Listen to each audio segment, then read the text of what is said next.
এই অনুষ্ঠানটি শ্রোতাদের জীবন গল্প ভিত্তিক অনুষ্ঠান। এই অনুষ্ঠানে শ্রোতারা স্বেচ্ছায় নিজেদের জীবনের গল্প বলেন। শ্রোতারা যা এখানে বলেন তা সরজমিনে ইনভেস্টিগেটেড নয়, সুতরাং সেদিক থেকে বিশ্বাস অবিশ্বাস একান্তই আপনার নিজের। সম্পূর্ণ বিনোদনমূলক এই অনুষ্ঠানটি আমাদের ব্যক্তিজীবনে কখনো কখনো শিক্ষণীয় ভূমিকা রাখে। এই অনুষ্ঠানে যারা আসেন স্বেচ্ছায় অংশগ্রহণ করেন। এই অনুষ্ঠানে কনফেস করবার পরে কিংবা জীবন গল্প বলবার পরে তার ব্যক্তি ও সামাজিক জীবনে কোনো বিরূপ প্রভাব পড়লে সেটার জন্য রেডিও কর্তৃপক্ষ দায়ী নয়।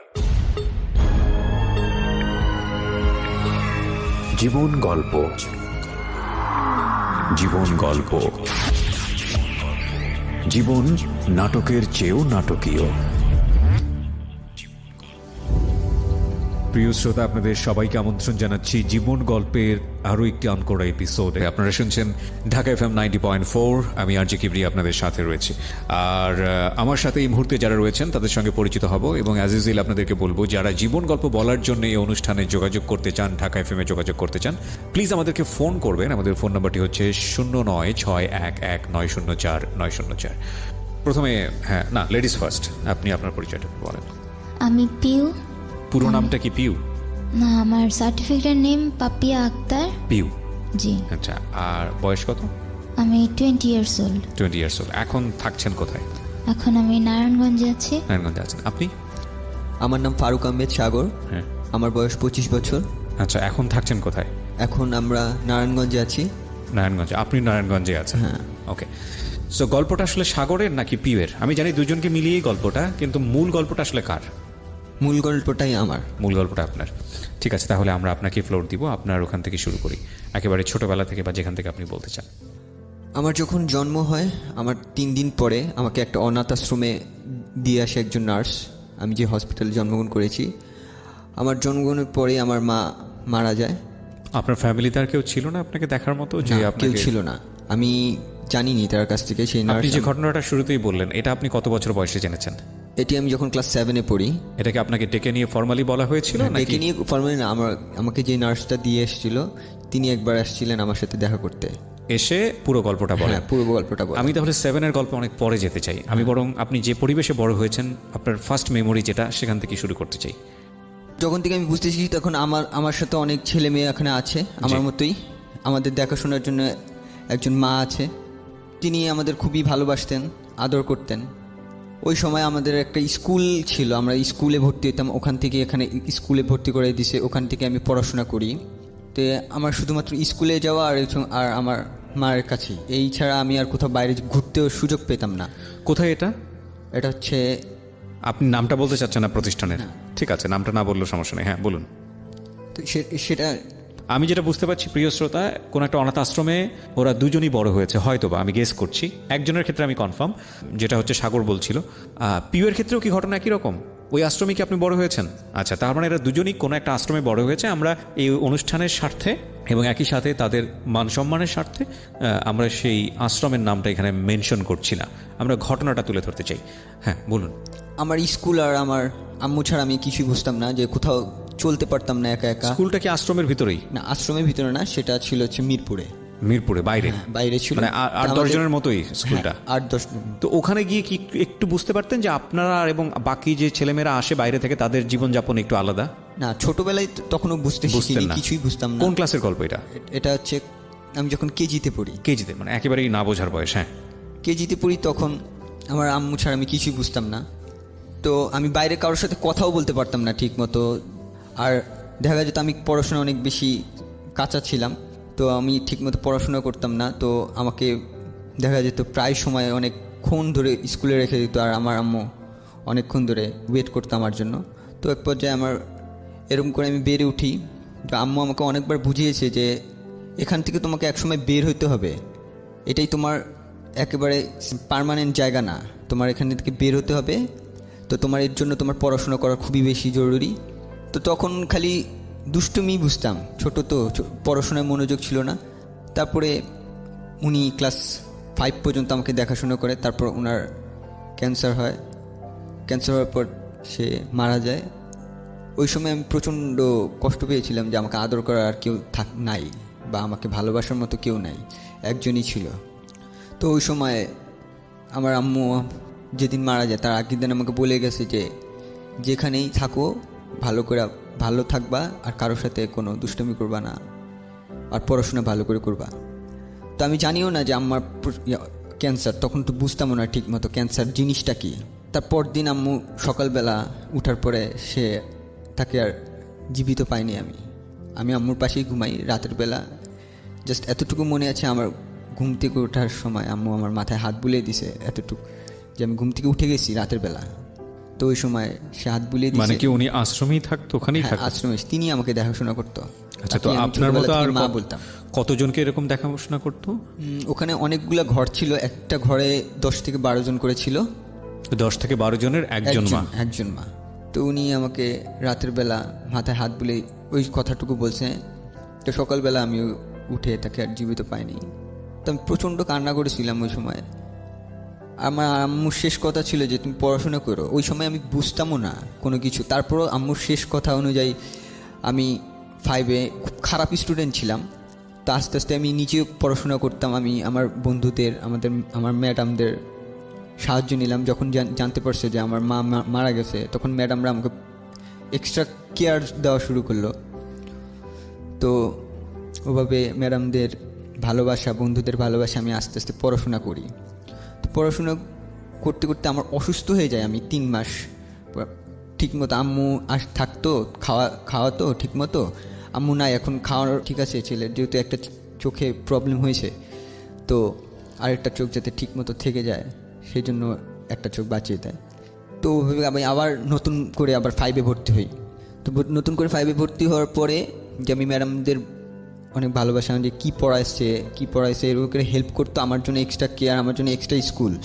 মানে আমি অনেক সময় আমি স্কুলে যেতে পারতাম না, স্কুলে ম্যাডামরা এসে আমাকে দেখাই দিত পড়াটা। আমার আশ্রমে এসে দেখা দিত যে এটা পড়বা, এটা পরীক্ষায় দিয়েছে। আমি শুধুমাত্র পরীক্ষায় অ্যাটেন্ড করতাম, এরপর পড়তাম না, কারণ আমার ধুলাবালি সহ্য হইতো না। ডাক্তার টোটালি নিষেধ করে দিয়েছে যে ধুলাবালিতে যেতে না। তো আমিও যেতাম না, আমার স্কুলেও যাওয়া বন্ধ। তো ওভাবে আমার ম্যাডাম এসে করে দিত। তো আমি ম্যাডাম যখন আমার প্রথম 2টা রেজাল্ট মোটামুটি হয়, তো আমি ম্যাডামদের কাছে আবদার করি, ম্যাডাম যে আমার বৃত্তি পরীক্ষা দিব, 5-এ বৃত্তি পরীক্ষা দিব। তো ম্যাডামরা না বলে যে বৃত্তি পরীক্ষা দিতে পারবে না, তোমার শরীরের কন্ডিশন ভালো না। আমি তারপরেও জোরাজোরি করি এবং আশ্রম থেকে আমাকে সুযোগ দেয় বৃত্তি পরীক্ষা দেওয়ার জন্য। তো আমি বৃত্তি পরীক্ষা দিই এবং খুব ভালোভাবে পাশ করি। তো এইভাবে যাওয়ার পরে 7-এ যখন উঠি, তখন আমার সাথে একজন নার্স দেখা করতে আসে। সে আমাকে প্রচণ্ড আদর করে। আমি তাকে চিনিও না, কখনো দেখিও নাই, বাট তার আমার প্রতি একটা আলাদা মমতা কাজ করতো, আলাদা মায়া কাজ করতো। তা আমার ভালো লাগতো যে আমার মার ভালোবাসার কথা মনে পড়তো। আমি একা একা কাঁদতাম রাতের বেলা তার ভালোবাসার কথা মনে পড়তে। সে আমার সাথে অনেকবারই দেখা করতে আসে। তো আমার জন্য সে ফল মূল যা আছে মাঝে মাঝে কিনে নিয়ে আসতো।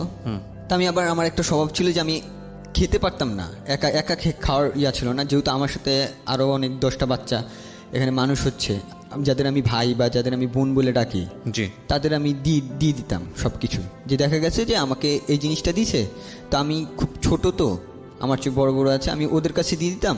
তো ওরা আমাকে যখন খুশি ম্যানেজ করতো। যেহেতু আমার মা নাই তখন আমার বড় আপুরাই আমাকে মানুষ করছে যে কিভাবে কি করতে হয়, কিভাবে ভালো।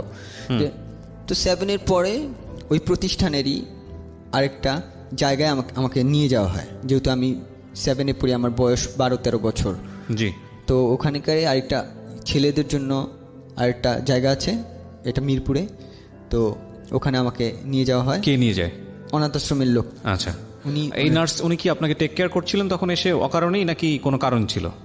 না, অকারণে। সে আমাকে দেখা করতে আসতো, শুধু ভালো লাগতো আমার সাথে দেখা করতে। জাস্ট দেখা করতে আসতো? হ্যাঁ। আচ্ছা, ওকে। আগে অনেকবার দেখা করতে আসতো। তো আমি যখন ওখানে চলে যাওয়ার পর আমাদের ওখানে কোনো মহিলা অ্যালাউ করে না। আচ্ছা। যেখানে চলে যায় সেখানে, তাই পরে আর আমাকে সাথে দেখা করতে পারেনি। সে অনেকবার দেখা করতে আসছে, তারপর পারেনি। তো ওখানে থেকে আমি বড় হচ্ছি। ওখানে খেলাধুলা, হোস্টেলের মতো ছিল ওটা, যে সব ছেলেরা, খাবার দাবার। আমরা কি করতাম যে ওই হোস্টেলে থাকাকালীন আমার নিজেদের রান্না নিজেরাই করতাম।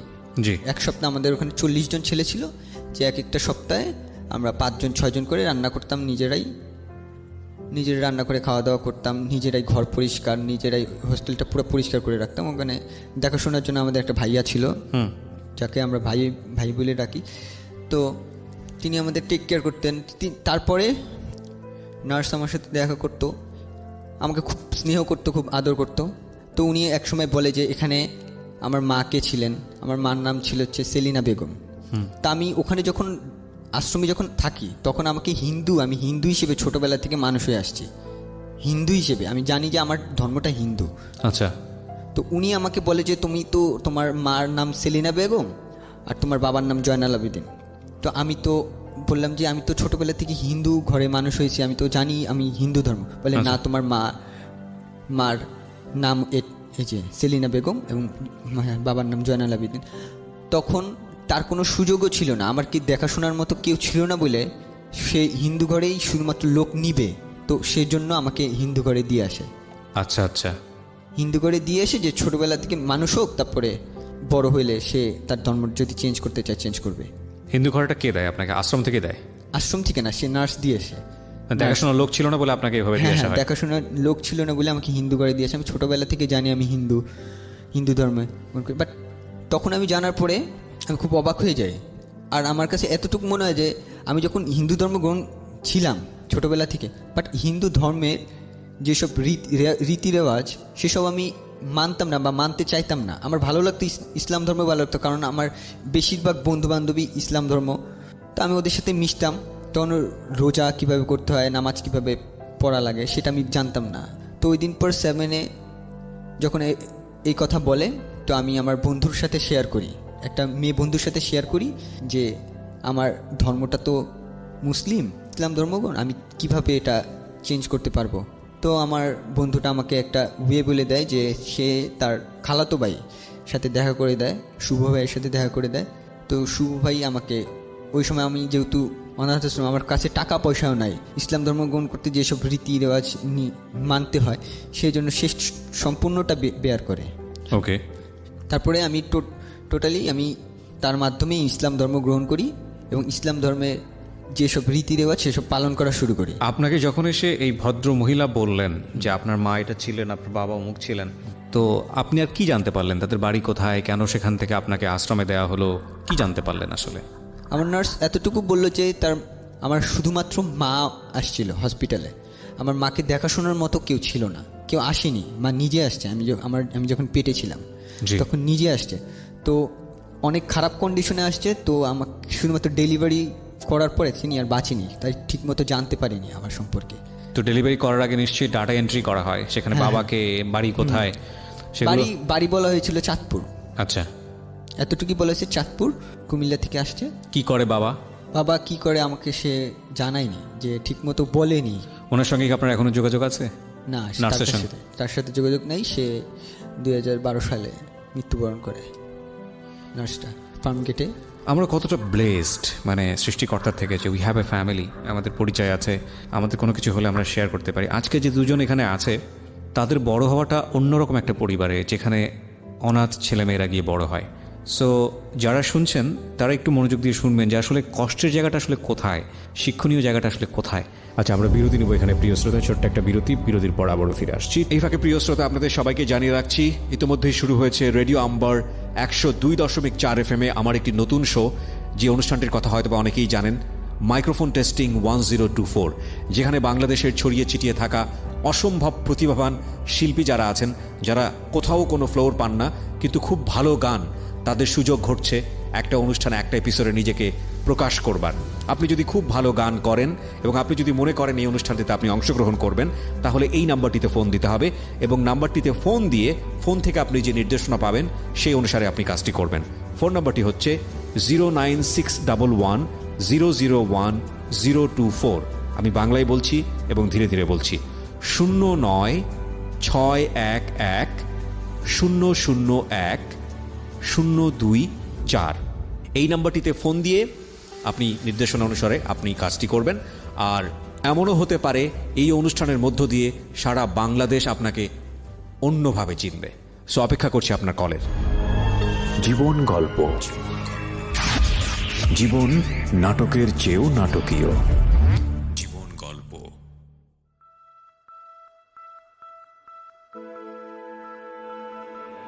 love,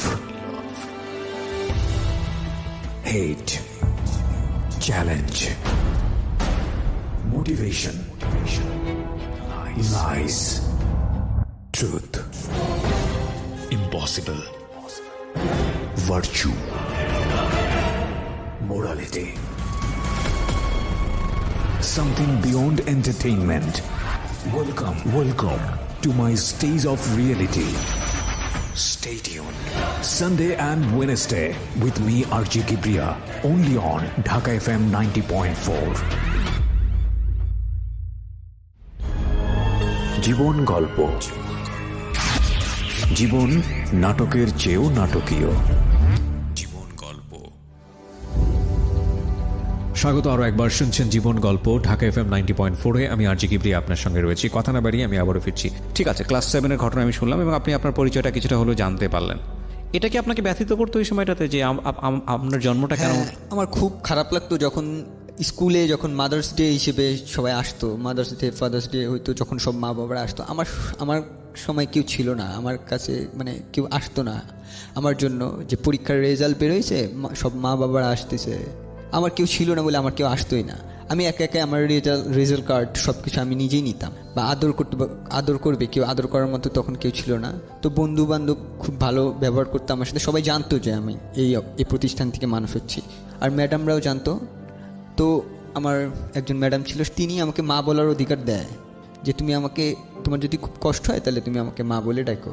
আমি তাকে কোনো সময় ম্যাডাম বলিনি, তারপর থেকে আমি সবসময় মা বলে রেখেছি, এবং সে মায়ের মমতা দিয়ে আমাকে বড় করছে যতদিন আমি ওই স্কুলে পড়াশোনা করছি। আমার যত সব হেল্প লাগে তিনি করছে, পড়াশোনার দিক দিয়ে, আর্থিক দিক দিয়ে। তো আমার যখন ফ্রেন্ডের মাধ্যমে আমি ইসলাম ধর্ম গ্রহণ করি, তো ওখানে আমি তখনও জানাইনি, আর প্রতিষ্ঠানে তখনও জানাইনি যে আমি ইসলাম ধর্ম গ্রহণ করেছি। তাদের কিছু ছিল, রেস্ট্রিকশন ছিল যে তাদের, বাট আমি ভয়ও পেয়েছিলাম, এই জন্য জানাইনি। আর তাদের অনেকগুলো নিয়ম ছিল, আমি লুকিয়ে লুকিয়ে আমাদের বন্ধু বান্ধবের সাথে আমি তাদের কীভাবে কোরআন শরীফ পড়তে হয়, কীভাবে নামাজ পড়তে হয়, কীভাবে রোজা রাখতে হয়, এগুলি শিখেছি। আমি লুকিয়ে লুকিয়ে নামাজ পড়তাম তখন, যে বাসার উপরে আমি যতদিন ছিলাম হোস্টেলে, সবাই দেখা গেছে যে মসজিদে নামাজ পড়তেছে, কয়েকজন ফ্রেন্ড আমাকে নিয়ে যেত, যখন নিয়ে গিয়ে আমরা বাইরে যেয়ে নামাজ পড়তাম, আমি নামাজ পড়তাম। তো আমি ওই সময় শুভ ভাইয়ের সাথে কথা বলি যে, শুভ ভাই আমি তো এই পরিস্থিতির মধ্যে আছি, আমি যতদিন আমাকে হেল্প করবে এরা, ততদিন আমি প্রকাশিত করতে পারবো না। তো শুভ ভাই আমাকে সুযোগ করে দেয় যে শীতে সে আমাদের হোস্টেলের পাশে একটা বাসা ভাড়া নেয়। সে যেহেতু আমাকে ইসলাম ধর্ম গ্রহণ করেছে, সে আমাকে খুব স্নেহ করতো, তো আমাকে সে ওখানে ব্যবস্থা করে দেয় নামাজ পড়ে, তোমার 5 ওয়াক্ত নামাজ যদি পড়তে চাও তুমি আমার বাসায় এসে পড়তে পারো। আচ্ছা। তো আমি ওইভাবেই কন্টিনিউ করতাম, যে দেখা যেত আমি খালি ফজরের নামাজটা পড়তে পারতাম না তার বাসায়, ফজরের নামাজটা আমি আমার রুমেই পড়তাম, আর বাকি সব নামাজটা আমি তার বাসায় পড়তাম। তারপর আমি এভাবে বড় হচ্ছি, বাট আমি খুব করে চাইতাম যে আমার সবাই জানুক ইসলাম ধর্ম গ্রহণ করেছি, সবাই জানুক, বা অনাথ আশ্রমের সবাই জানুক যে আমি ইসলাম ধর্ম গ্রহণ করেছি। বাট কেউ এই জিনিসটা মানতে পারবে না কি, সেজন্য আমি বলিনি কাউকে। তো আমি এভাবে করে ক্লাস 9-এ উঠি। 9-এ উঠার ছোটবেলায় যেখানে মানুষ হয়েছি সেখানে যেতাম, মাঝে মাঝে যাইতেন, মানে শেকরের যেখানে আসলে। হ্যাঁ, ওকে। তো অকেশনে যেতাম। তো অকেশনে এক অকেশনে গেছি, সেটা ঈদ ছিল। তো আমি ওখানে ঘোরাঘুরি করি, সবার সাথে কথাবার্তা। বোন, ওকে ওকে। জিজ্ঞেস করি যে এই মেয়েটাকে, এর নাম কি, কোন ঘরে থাকে। তো ও নাম বলে পাপিয়া। আমি ঘর বলতে কি এরকম অনেক ঘর আছে ওখানে? হ্যাঁ, ঘর আছে। আচ্ছা। আর মেয়েরা শুধু আলাদা করে থাকতো, ছেলেরা আলাদা করে থাকতো, তাই কি? না, একই ঘরের মধ্যে কম্বাইন্ড হিসেবেই থাকতো, ছেলে মেয়ে একসাথে থাকতো। মানে যারা এক ঘরে থাকতো তারা ভাই বোন জানতো নিজেদেরকে, তাই কি? ওখানে হাউস হচ্ছে 15টা। আচ্ছা। তো 15টা হাউসে 10 থেকে 12 জন করে বাচ্চা থাকতো পার হাউসে। একই বয়সের কি তারা? না, বিভিন্ন বয়সের থাকতো, তবে মানে 7-8 বছরের বেশি নিত না ওখানে। আচ্ছা। কত বছর পর্যন্ত এলাও করতো থাকতে? ওখানে 12-13 বছর পর্যন্ত ছেলেরা থাকতো, তারপরে তাদেরকে আলাদা জায়গা দিতে হতো, ওখানকারই আরেকটা শাখায় পাঠানো হতো। আচ্ছা। শুধুমাত্র ছেলেরা। আর মেয়েরা যারা মানে ম্যাট্রিক ইন্টার পরীক্ষা পর্যন্ত ওখানেই থাকতো, তারপরে তারা বিভিন্ন জায়গা লেখাপড়া করার জন্য যাইতো, এবং সেখানেই তাদের হোস্টেলের ব্যবস্থা করা হতো। তারাও ওখানে থাকতে পারতো না, কারণ মানে আমরা চলে যাচ্ছি, নতুন আসবে, সেই কারণে ওখান থেকে আমাদেরও চলে যেতে হতো। তো মা কি থেকে যেতেন নাকি মা বদল হতেন? না, মা বদল হতেন একটা নির্দিষ্ট টাইম পর, যেমন তার বয়স হয়ে গেছে বা সে অসুস্থ হয়ে গেছে, তার পক্ষে সম্ভব না তখন বদল এই কাজ হতেন। করা, এছাড়া তখন মা মানে change হতো। কন্টিনিউয়াসলি থেকে যেতেন, মা নতুন নতুন বাচ্চা পেতেন, তাদেরকে সন্তানের মতো লালন করতেন। ঈদ যে কোনো অকেশনে সে বাসায় যেত না, আমাদের সাথেই তাকে ঈদ করতে হবে। এই মারা সাধারণত কারা? এরা কারা? ওনারা মানে ফ্যামিলিতে মনে করেন কোনো সমস্যা হলে হাজব্যান্ডের সাথে অনেকের ছাড়াছাড়ি হয়ে যায়, আচ্ছা আচ্ছা, অনেক রকম সমস্যা থাকে ফ্যামিলির, মানে ফ্যামিলি থেকে বঞ্চিত, বিভিন্ন জায়গা থেকে বঞ্চিত। নিজের লাইফ নিজেকে কন্টিনিউ করতে হবে।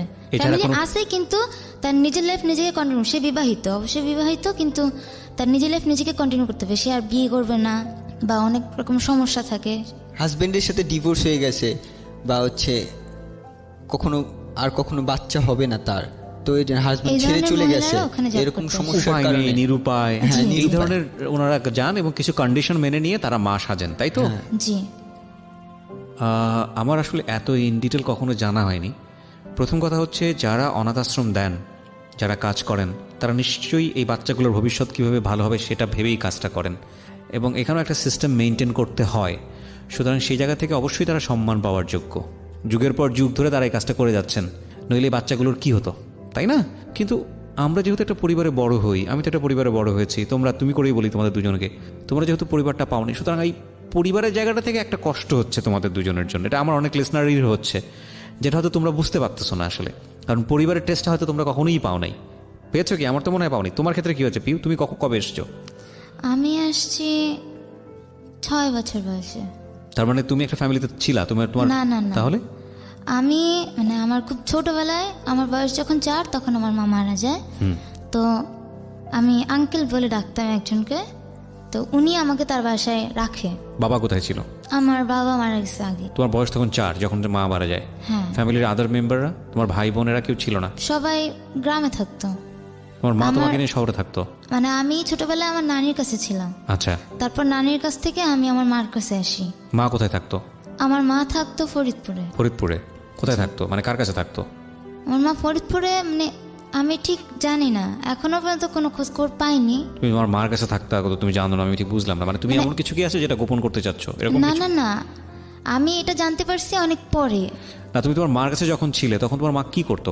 মা ফরিদপুরে কি করতো, কার কাছে থাকতো? আমি বুঝাই বলি জি, বিষয়টা। হ্যাঁ। আমি যখন অনাথ আশ্রমে আসলাম, তো তখনও আমি একটু বোকা টোকা টাইপের মানুষ। আমি সবার সাথে অনাথ আশ্রমে আসার আগে তো একটা ঘটনা আছে। মানে কেউ তো আসার আগেরটা আমি নিজেও ঠিকভাবে জানি না। কত বছর বয়সে আসো তুমি? আমি 6 বছর বয়সে আসছি। 6 বছর কিন্তু আসলে তো তোমার নিশ্চয়ই সেন্স থাকার কথা তুমি কোথা থেকে কোথায় আসতেছো। না, আমার একটা সমস্যা আছে, আমি ঠিক মনে রাখতে পারি না। তো আচ্ছা। আমি যখন আসার পরে আমি মানে বছরের শেষের দিকে আসি, কোন একটা ইয়ারে নভেম্বর মাসে আসি। তো পরের বছরে আমি ক্লাস 2-তে ভর্তি হই। একটু থামাচ্ছি তোমাকে। 6 বছরের বয়সে তুমি যখন আসো, তার আগে তুমি কার কাছে ছিলে? আঙ্কেলের কাছে ছিলাম, আমার শুধু এইটুকুই মনে ছিল। কোন এক আঙ্কেলের কাছে? জি, মানে আমি আসার আগে আমার এইটুকুই মনে ছিল যে আমি আঙ্কেলের কাছে আছি, আমি ওনাকে আব্বু বলতাম। পরে জানতে পারছি যে উনি আমার বাবা না। পরে তুমি জানতে পেরেছো? জি। সেটা অনাথ আশ্রমে থাকার কতদিন পরে? আমি যখন ম্যাট্রিক পরীক্ষা দিব তখন জানতে পারছো? তখন জানতে পারছি। তো তার আগে তো তোমার মা ডাকের একটা অভ্যাস হয়ে গেছে 6 বছরের আগে, নাকি কাউকে মা ডাকোনি? না, কাউকে মা ডাকিনি। আমি আমার আম্মু 6 বছর আগের মেমোরিটা কি তোমার? কি মেমোরি? শুধু ওই আঙ্কেলের কাছে আছো এতটুকু মেমোরি, নাকি আর কিছু নাই মাথায়? না, আর কিছুই আমার মাথায় না, আমার কিছু মনেও নাই। Very interesting. তো কি ঘটনা কি ছিল তোমার ফ্যামিলির আসলে? আমি যখন ক্লাস 10-এ পড়ি, তখন আমার নানি আমার সাথে দেখা করতে আসে। ওনার বয়স 103 ছিল, খুবই বয়স্ক ছিল। উনি একটা লোককে নিয়ে আসছিল। তো তখন আমার নানি জানায় যে আমি আমার নানির কাছে ছিলাম। আমার মা খুব অসুস্থ ছিল। তারপর আমার মা আমাকে নিয়ে যায়, বেশি দিন রাখতে পারেনি, আমার আম্মু অসুস্থ থাকার কারণে মারা যায়। তো আমাকে একটা স্কুলে ভর্তি করে দিয়েছিল আমার আম্মু। তো স্কুলের হোস্টেলে রাখতো, ওখান থেকে কিছু সুযোগ সুবিধা দিত। আর্থিক অবস্থা ভালো ছিল না, যার কারণে আমার আম্মু হোস্টেলে থাকতাম আমি। কোনো একদিন রাতেরবেলা আমার আম্মু মারা যায়। তো পরের দিন আমার স্কুল ছিল, আমি স্কুলে ছিলাম। ওখান থেকে আমাকে নিয়ে আসা হয় বাসায়। নিয়ে আসার পর আমাকে জানানো হয় যে তোমার আম্মু আর নাই। তারপরে খুব ছোট ছিলাম, তো আমি ঠিক কান্নাও করি নাই। তারপরে আমাকে ওই আঙ্কেলটা নিয়ে যায় বাসায়। আঙ্কেল অবিবাহিত ছিলেন তখন। এই আঙ্কেলটা আসলো কেন, কোথা থেকে আসলো? এই আঙ্কেলটা মানে ওনাকে আঙ্কেল বলে, উনি স্কুলের টিচার না, বাট স্কুলের সাথে পরিচিত। কোনো এই টিচারদের আঙ্কেলের সাথে সাথে তোমার পরিচয় ফ্যামিলির ছিল কোনো সম্পর্ক ছিল? না, না, কোনোই সম্পর্ক নাই। তো আঙ্কেল তোমাকে কেন অ্যাডপ্ট করলো? ওই ছোটবেলা থেকে আমি মানে যে স্কুলে পড়তাম, তো স্কুলের মালিক যে ওটা এরকম অনাথ আশ্রমের মতোই। আচ্ছা, তো ওনার সাথে ভালো মতো মানে টিচারদের সাথে ভালো সম্পর্ক থাকার কারণে ওনারাই ওনার সাথে আমার পরিচয় করে দেয়। আচ্ছা, আচ্ছা, তো ওকে। উনি খুব মানে আদর করতো আমাকে। খুব ছোট ছিলাম, আর আমি ছোটবেলা থেকেই একটু বোকা টোকা টাইপের। মনে করেন 6 বছর বয়সে অনেকে অনেক কিছু মনে থাকে, কিন্তু আমার কিছুই মনে থাকে না। উনি আপনাকে কতদিন রাখে?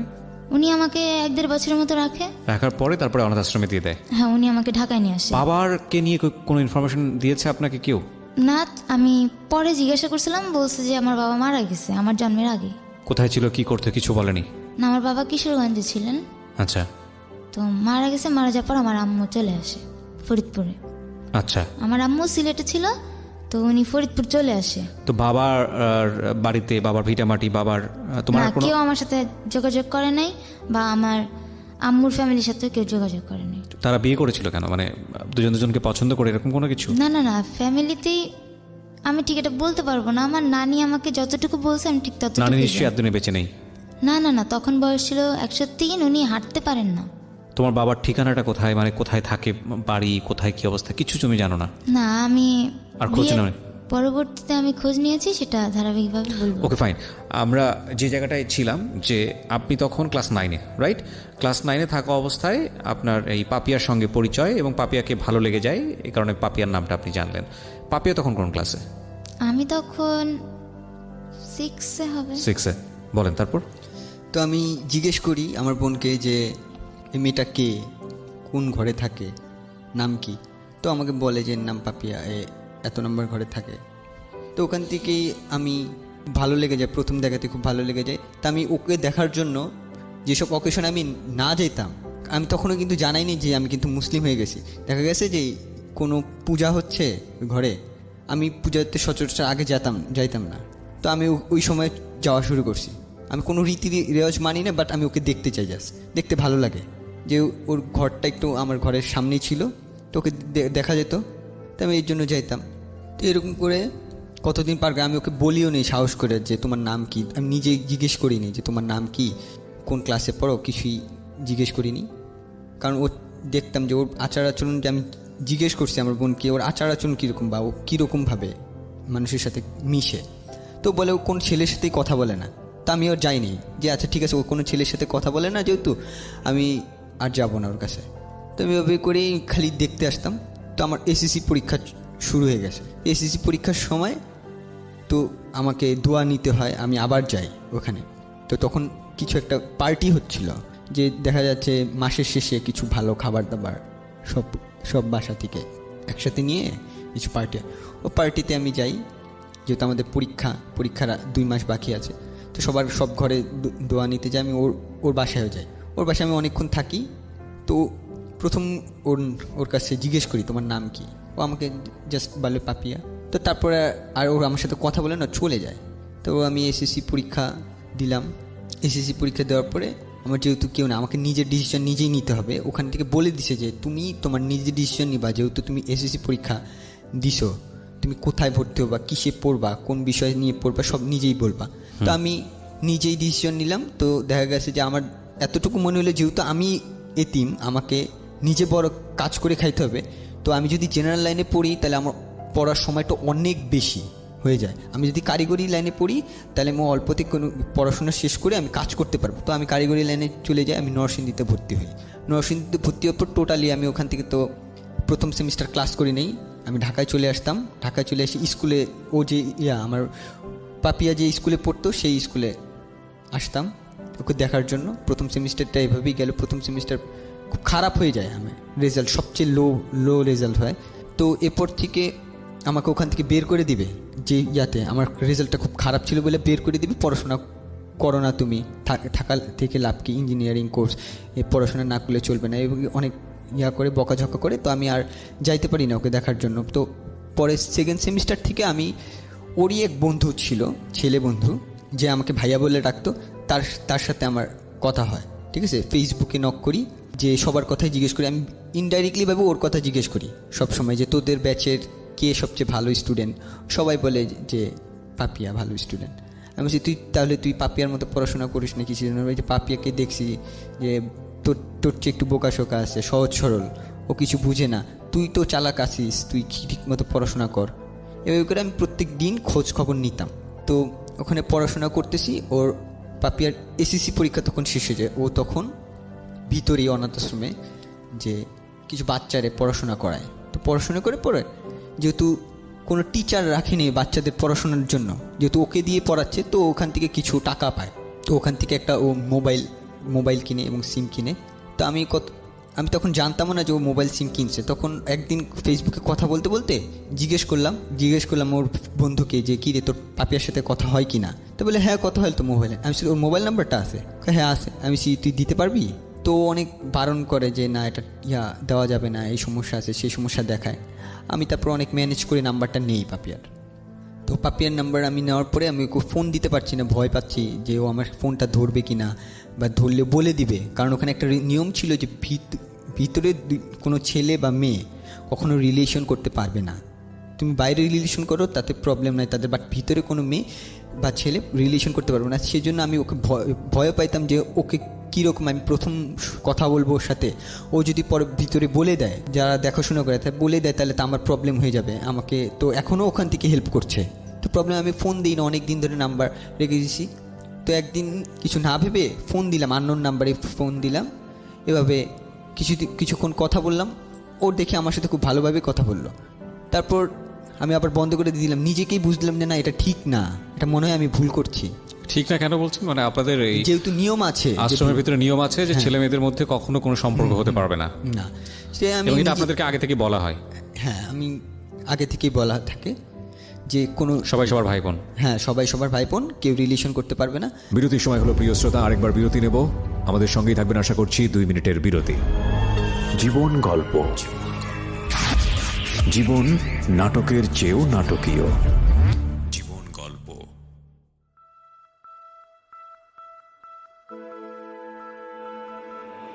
লাভ, hate, challenge, motivation, lies, truth, impossible, virtue, morality, something beyond entertainment. Welcome to my stage of reality. Stay tuned. Sunday and Wednesday with me RJ Kibriya, only on Dhaka FM 90.4. জীবন গল্প, জীবন নাটকের চেয়েও নাটকীয়। জীবন গল্প। স্বাগত আরও একবার, শুনছেন জীবন গল্প ঢাকা FM 90.4-এ। আমি RJ কিবরিয়া রয়েছি আপনার সাথে। কথা না বাড়িয়ে তার কাছে আবারও ফিরছি। হ্যাঁ বলুন। তারপর তো আমি খুব ভয় পাইতাম, তো পরিচয় দিতে চাইতাম না, আননোন নাম্বারে কথা বলতাম। দেখি প্রথম কথা বলার পর ও সামান্য অল্প কিছু কথা বলে, বাট ভালো মিশুক। তা আস্তে আস্তে এভাবে কথা বলি, আননোন নাম্বারে কথা বলি। এরকম করে 3 মাস চলে যায় যে আমি আননোন নাম্বারে কথা বলতেছি। তো একদিন ও দেখা করতে চায়, ও যেহেতু কলেজে ভর্তি হয়েছে, তো এখন একা একা চলাফেরা করতে হবে। ও বলছে যে আচ্ছা ঠিক আছে, আমার কলেজ আছে, কলেজ শেষে আপনি দেখা করতে পারবেন কি না। মানে 6-এ পরিচয় হলো ওর, কিন্তু কলেজ পর্যন্ত এটা কন্টিনিউ হয়েছে এই আননোন নাম্বারে কথা বলা, অন অ্যান্ড অফ, লম্বা সময় ধরে। তার মানে আপনার দিক থেকে ভালো লাগার ব্যাপারটা তো অনেক আগে থেকেই ছিল, কিন্তু ওর জায়গাটা থেকেও ভালো লাগাটা কি ততদিনে কি প্রেম পর্যায়ে চলে গেছে নাকি জাস্ট? ও আমাকে কখনোই আমাকে দেখার আগ পর্যন্ত ভালোবাসেনি। আচ্ছা ঠিক আছে, জাস্ট আননোন নাম্বারে কথা বলতো। তো আমাকে দেখা করতে চায়, তো আমি ভয়ে ভয়ে দেখা করি যে আমাকে ভিতরে কি দেখছে কি না। ও দেখলে তো যদি বলে দেয় ভিতরে, আমার হেল্প বন্ধ করে দিবে। তো দেখা যায় যে আমরা দেখা করি ওর কলেজ শেষে। আমি নরসিংদী থেকে আগের দিন আসি, ক্লাস মিস দিয়ে আসি ওর সাথে দেখা করতে। ও তখন কলেজে পড়ে, আমি তখন লাস্ট সেমিস্টার চলে আসছি। ও যখন কলেজ পড়ে তখন আমি লাস্ট সেমিস্টার। তো দেখা করতে আসি, দেখি প্রথম দিনও আমাকে চিনতে পারেনি যে আমি যেটা বলছি সেটাই বিশ্বাস করছে। প্রথম দিন চিনতে পারেনি। এভাবে করে কথা বলতেছি, দেখা করতেছি, মাঝে মাঝে দেখা করতেছি। তো আমি ও কী করলাম যে নরসিংদীতে না থেকে আমি একবার ঢাকায় চলে আসছি। ঢাকা থেকে এসে যে আমি লাস্ট সেমিস্টার পড়াশোনা করব। যেহেতু লাস্ট সেমিস্টার ছিল, পড়াশোনার চাপ ছিল কম, জাস্ট পরীক্ষাটা অ্যাটেন্ড করে গেলেই হবে। তো আমি ঢাকায় থাকা শুরু করি, ওর সাথে দেখা করতাম, ক্লাসে যেতাম না, শুধুমাত্র পরীক্ষার সময় যেয়ে পরীক্ষা দিতাম। পরীক্ষা দিয়ে পাশ করলাম, বেকার বসে আছি। বেকার বসার পর 3 মাস আমি বেকার বসেছিলাম, চাকরির জন্য অ্যাপ্লাই করতেছি। আর ওর সাথে আননোন নাম্বারে কথা তো বলতাম, এখন তো দেখা হয়ে গেছে। যেহেতু আমি তখন আমার নামটা পর্যন্ত বলিনি কী নাম, আমি আরেকটা নাম বলেছিলাম, তো ওই নামে ও চিনত। তো একদিন দেখা করার সময় ভিতরে, অনাথ আশ্রমের ভিতরে একটা মেয়ে দেখে ফেলে আমাদের। তো দেখে যাওয়ার পর ওকে বলে যে আচ্ছা তুই এই ছেলের সাথে মিশলি কিসের জন্য? ছেলে কি হয় তোর? কি হয় মানে আমার, বললো যে না এমনি আমার বন্ধু। বলে ও যে ভিতরে তুই জানাস না? আমি বললাম যে না। ও বলে যে না আমি তো জানি না, আমি কখনো দেখিই নি, কারণ বাসা থেকে খুব কম বের হতো, দেখেই নি। তো যখন জানতে পারলো, ওই প্রথম আমাকে জানতে পারলো যে আমি অনাথ আশ্রমে থাকি, মানে ওই একই অনাথ আশ্রমে অনাথ আশ্রমে থাকি। তো আমাকে জিজ্ঞেস করলো ওই দিন রাতের বেলা ফোন দিয়ে, আচ্ছা তুমি কি এই অনাথ আশ্রমে ছিলা? আমি যখন দেখছি না ঠিক আছে, যখন জেনে ফেলছে, তখন আমি আর মিথ্যা বলিনি। আমি বলছি হ্যাঁ আমি এখানে ছিলাম। আমি ততদিনে কি মানে দুজনের মধ্যে সম্পর্কটা কি ভালোবাসার সম্পর্ক দাঁড়িয়ে গেছে? আমি শুধু ভালোবাসতাম, ও তখনও ভালোবাসেনি? তখনও ভালোবাসি। আচ্ছা, তখনই আমার সাথে জাস্ট বন্ধুত্ব সম্পর্ক। তো আমাকে জিজ্ঞেস করলো তো যে অনাথ আশ্রমে কি? আমি বললাম হ্যাঁ আমি অনাথ আশ্রম। তো তখন কি করলো যে কথা বলাটা প্রায় ছেড়েই দিবে এই অবস্থা, যে ঠিক আছে যেহেতু এত প্রবলেম দেখে ফেলছে, যে তুমি আমাকে আগে বলো না, তুমি আমার সাথে মিথ্যা কথা বলছো, ছেড়ে দিবে। তো আমি আর ডিস্টার্ব করতাম না, মাঝে মাঝে ফোন দিতাম, দেখতাম যে ফোন রিং উঠে না। যে এরকম করে 1 মাস আমি ফোন দিই, বাট ও কখনো উঠেনি। 1 মাস পরে যখন আমি ফোন দিই, প্রথম আমার চাকরি হয়েছে। ওই দিন চাকরি প্রথম হয়েছে যে আমি একটা জব পেয়েছি অল্প স্যালারিতেই। তো ওই দিন আমি ওকে জাস্ট সুখবরটা জানানোর জন্য, ওর সাথে কথা বলার জন্য না, বা ওকে করার জন্য না, জাস্ট জানানোর জন্য যে এতদিন ধরে আমি কথা বলতেছি তোমার সাথে, আমার একটা ভালো মুহূর্ত যাতে তুমি জানো। আমি ভালো মুহূর্ত জানানোর মতো কেউ তো নাই তুমি ছাড়া, আমি তোমার সাথে খুব ভালোভাবে মিশছি। তো এভাবে জানাইছি, ও খুব খুশি হয়ে যায় যে আমি চাইছিলাম যে তুমি একটা ভালো খবর দাও আমাকে। তো ওই সময় ও যার কাছে ছিল, ওখানকার একটা বড় আপুর সাথে ওর একটু ঝামেলা হয়। তো মনোমালিন্য হওয়ার পরে যাকে ও মা বলতো, তো তার সাথে একটু খারাপ আচরণ হয়ে যায়। তো নানাভাবে ওকে টর্চার করতো। ওকে তো শারীরিক টর্চার করার মতো ছিল না, শারীরিক টর্চার করা যেত না, তো ওকে মানসিকভাবে নানা রকম টর্চার। ওখানে একদম নিষেধ আছে শারীরিক টর্চার করা? শারীরিক টর্চার নিষেধ নাই, ওর কন্ডিশনটাই এরকম যে ওকে যদি একটা আঘাত করে, যে সে আঘাতের দাগ অনেক দিন থাকবে এবং অনেক অসুস্থ হয়ে যায়। সেজন্য ওকে ছোটোবেলা থেকে যেহেতু ওকে মানুষ করছে, তো সেহেতু সে শারীরিক টর্চারটা করতো না, মানসিক টর্চার করতো। যেমন হচ্ছে মনে করো প্রচুর পরিশ্রম করাচ্ছে, যেই কাজটা ওর দ্বারা হবে না সেই কাজটা করাচ্ছে, ও করছেও, কিন্তু কখনো না বলেনি ও করছে। বাট ওকে ঠিকমতো খাবার দিচ্ছে না বলতে যে ওর যেসব খেলে ওর অ্যালার্জি হয়, যেসব খেলে খেতে পারে না, সেই সব জিনিস ওকে বেশি করে দিচ্ছে। যে আবার কখনো দেখা গেছে যে 9টার সময় খাবার খাওয়ার সময়, যে 9টার সময়ও আসছে, এসে শুনে যে খাবার শেষ হয়ে গেছে। তো এইভাবে আমাকে বলতো যে এই কথাগুলো। তখন ওই 1 মাস পরে যখন আমি অফিস চাকরি পেলাম, তখন বলা হলো। তো আমি বললাম আচ্ছা ঠিক আছে, যেহেতু তোমার এই প্রবলেম হচ্ছে, তুমি আমার সাথে আসো, আমি তো এখানেই থাকি, একসাথেই থাকি, তুমি আমার সাথে বন্ধুত্ব সম্পর্কে রাখো। তো জাস্ট বন্ধুত্ব হিসেবে আমার সাথে দেখা করতে আসলো। আমি যেহেতু ওকে খাবার কষ্ট হচ্ছে, তা আমি তখন টিউশনি করা শুরু করছি এবং চাকরিও করি, টিউশনি করি। তো টিউশনির টাকা পাওয়ার পরে আমরা দুজন দুপুরবেলা লাঞ্চ করতাম, একসাথেই লাঞ্চ করতাম। যে আমার লাঞ্চ ব্রেক দিত, অফিসে ছুটি দিত, লাঞ্চ ব্রেক করতাম। আমার অফিসটা কলেজটা একসাথেই ছিল, যেহেতু কাছাকাছি ছিল। তো আমি যেতাম, যে আমরা লাঞ্চ করতাম। ও আমাকে বলতো যে আমি জানি যে এটার পরে আমি পরবর্তী তার খাবার আদৌ কি পাবো কি না সেটা জানি না। তো আমি করতাম প্রত্যেক দিন দুপুরবেলা লাঞ্চ করতাম আমরা দুইজন একসাথে। তো ও একটা পর্যায়ে 3 মাস সময় লাগছে আমাকে, এতদিন পরে আমার এক মাস পরে যখন কথা বলছি, তারপরে আর 3 মাস সময় লাগছে আমাকে ভালোবাসতে। তো একদিন আমাকে বলে যে আমি তোমাকে ভালোবাসি, বাট এটা তো কেউ মানবে না, কিভাবে কি করবো আমরা দুজন। তো আমি তখন বলি যে আচ্ছা ঠিক আছে, মানবে কি মানবে না তখন দেখা যাবে পরে। তুমি একটা কাজ করো, আমার সাথে এরপর যখন দেখা করতে আসবা তখন মাস্ক পরে আসবা যাতে আমাদের কেউ না চিনতে পারে। তো ও যখন আমার সাথে দেখা করতে আসতো, তখন ও মাস্ক পরতো, আমিও মাস্ক পরতাম। তারপরেও একদিন যেখানে প্রজেক্ট ডাইরেক্টর যিনি ছিল, তিনি একদিন বের হওয়ার পর সে দেখে ফেলছে আমাদের দুজনকে একসাথে দেখে ফেলছে। সে তখন কিছু বলে নাই। সে কোথায় বসতেন আপনারা? আমরা কখনো কখনো বসতাম যে কোনো পার্কে, অনাথ আশ্রমের আশেপাশে? অনাথ আশ্রমের পিছনে একটা মাঠ ছিল, আচ্ছা। সেই মাঠে কখনো বসতাম, আর কখনো যেতাম দূরে। একদিন এরকম করে রিক্সায় যেতে গিয়ে দেখে ফেলছে, তখন ওকে জানানো হয়নি, কিছুই জানে না, ও নর্মালি বাসায়। তখন দেখছে যে এমনিতে তো টর্চার হতো, মানসিক টর্চার, ওই সময় টর্চারটা আরও বেশি মাত্রায় বেড়ে যায় ওর প্রতি। ও আমাকে বলে আজকে আসার পর দেখছি যে আমার সাথে টর্চারের পরিমাণ মাত্রাটা মনে হয় অনেক বেশি। যেমন দেখা গেছে যে আমার আলমারি যেখানে ছিল, যেখানে কাপড় চাপড় রাখতাম, সেই কাপড় চাপড় এলো মেলো উল্টাপাল্টা। তারপর দেখি যে বাসায় এসে আমি আসছি খাবার খেতে, যে খাবারই নাই, খাবার নিয়ে বিরক্ত করছে, পরিশ্রমের কাজ করছে, ওর রুমটা এলোমেলো করে রাখছে, গুছাইলে রুমকে আলাদা রুম দেওয়া হতো প্রত্যেককে? মানে একটা রুমে 4 জন করে থাকতো, কোনো কোনো রুমে 3 জন।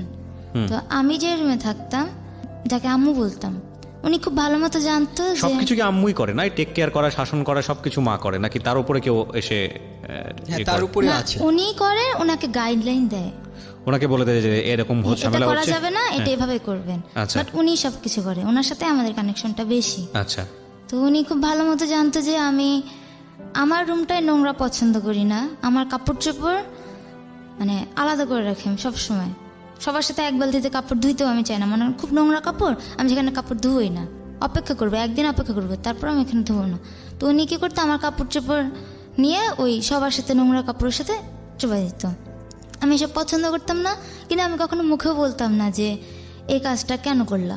মনে মনে ভাবি যে এটা বলবো, সামনে গিয়ে আর বলতে পারি না।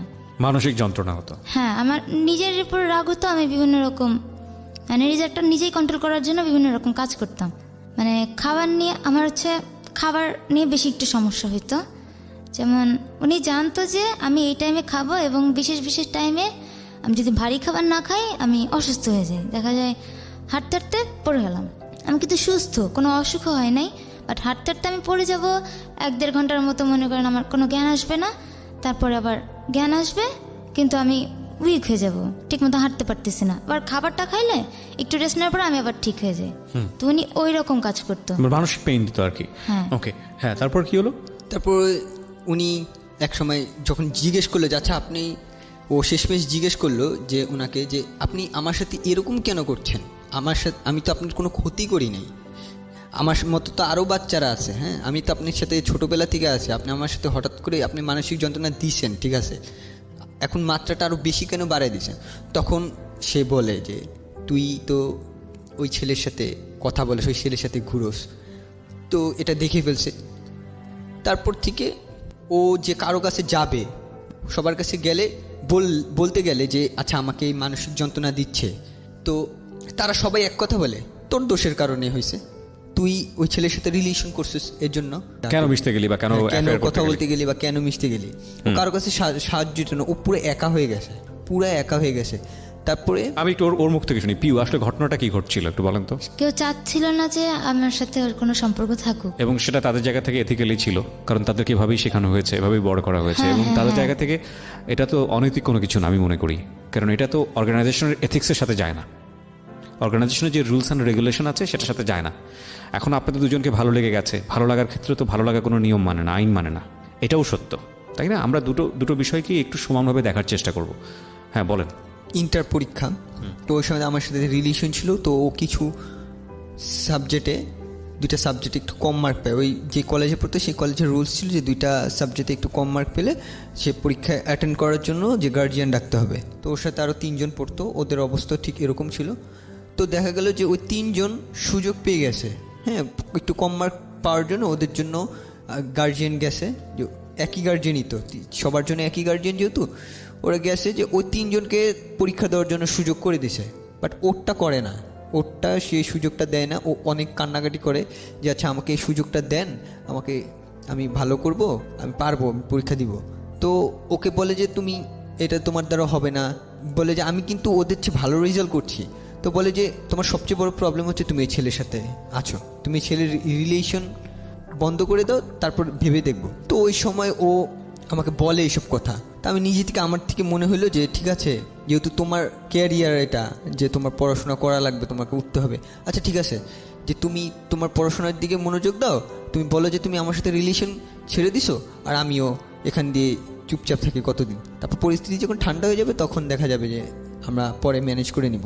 তো ওই সময় কথা বলে না, এক সপ্তাহ কথা বলে না। তো ওই সময় ও বুঝাচ্ছে যে আমি ওর সাথে রিলেশন আস্তে আস্তে ছেড়ে দিচ্ছে, আমাকে পরীক্ষা দেওয়ার সুযোগ দেন, তারপর ওরা দেয় না। তারপরে যখন কোনো সুযোগই দিচ্ছে না আর ও পারছে না, এক সপ্তাহ থাকার পর ও আমাকে বললো যে আমি এক সপ্তাহ যে কি কষ্টের মধ্যে ছিলাম, আমি তোমার সাথে কথা বলি না। আর ওপাশ দিয়ে ওরা আমাকেই ফোন দিচ্ছে, ফোন দিয়ে আজে বাজে কথা বা শাসাচ্ছে এরকম, যে তুমি কেন এই জানা সত্ত্বেও তুমি এরকম করলা। আমি ভয়ে ফোন ধরতাম না, ওরও ফোন ধরতাম না। ওই সময় প্রবলেম হয়ে গেছে, ওরও আমারও প্রবলেম হয়ে গেছে, যেহেতু সবাই জেনে গেছে বিষয়টা। তো এই সময় ও আবার একটু কিছু উল্টাপাল্টা কাজ করে, ও সুইসাইড করতে। আচ্ছা, আমরা বিরতি নেব এখানে প্রিয় শ্রোতা, ছোট্ট একটা বিরতি। বিরতির পর আবারও ফিরে আসছি ঠিক রাত 12টায়। জীবন গল্প, জীবন নাটকের চেয়েও নাটকীয়। জীবন গল্প।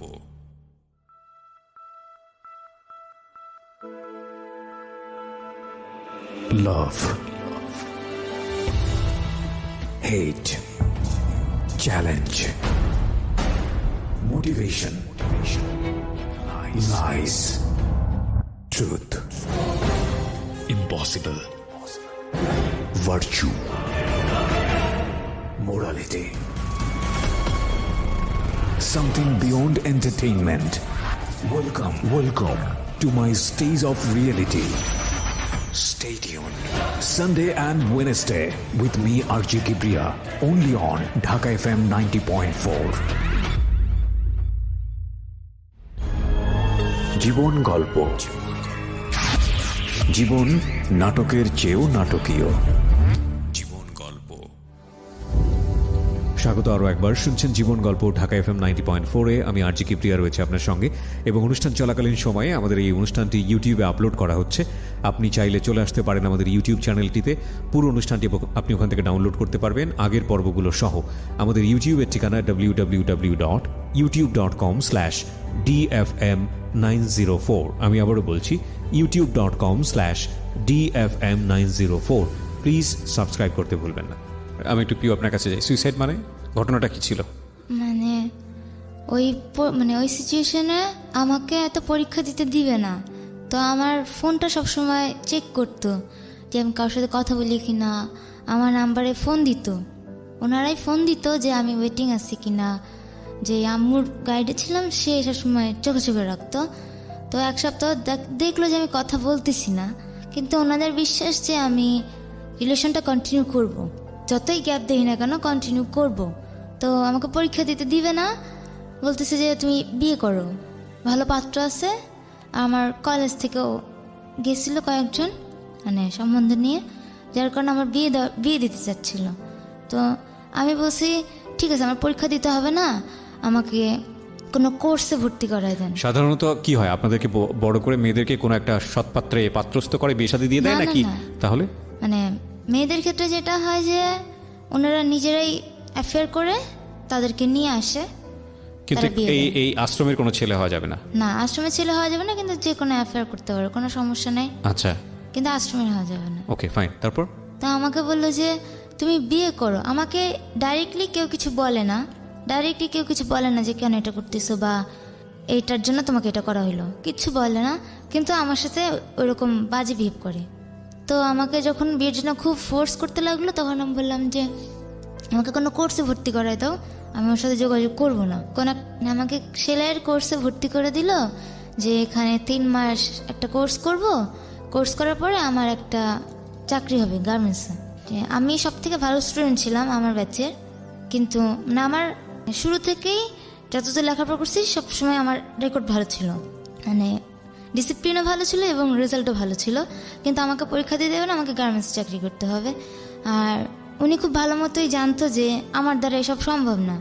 আমি শুধু লেখাপড়াই করছি, খেলাধুলা অন্যান্য যেসব কাজ এসব আমি করতে পারি না। ভর্তি করে দিলে আমিও যাইতাম ক্লাসে, বেশ কিছুদিন প্রায় 1 মাসের মতো গেছি।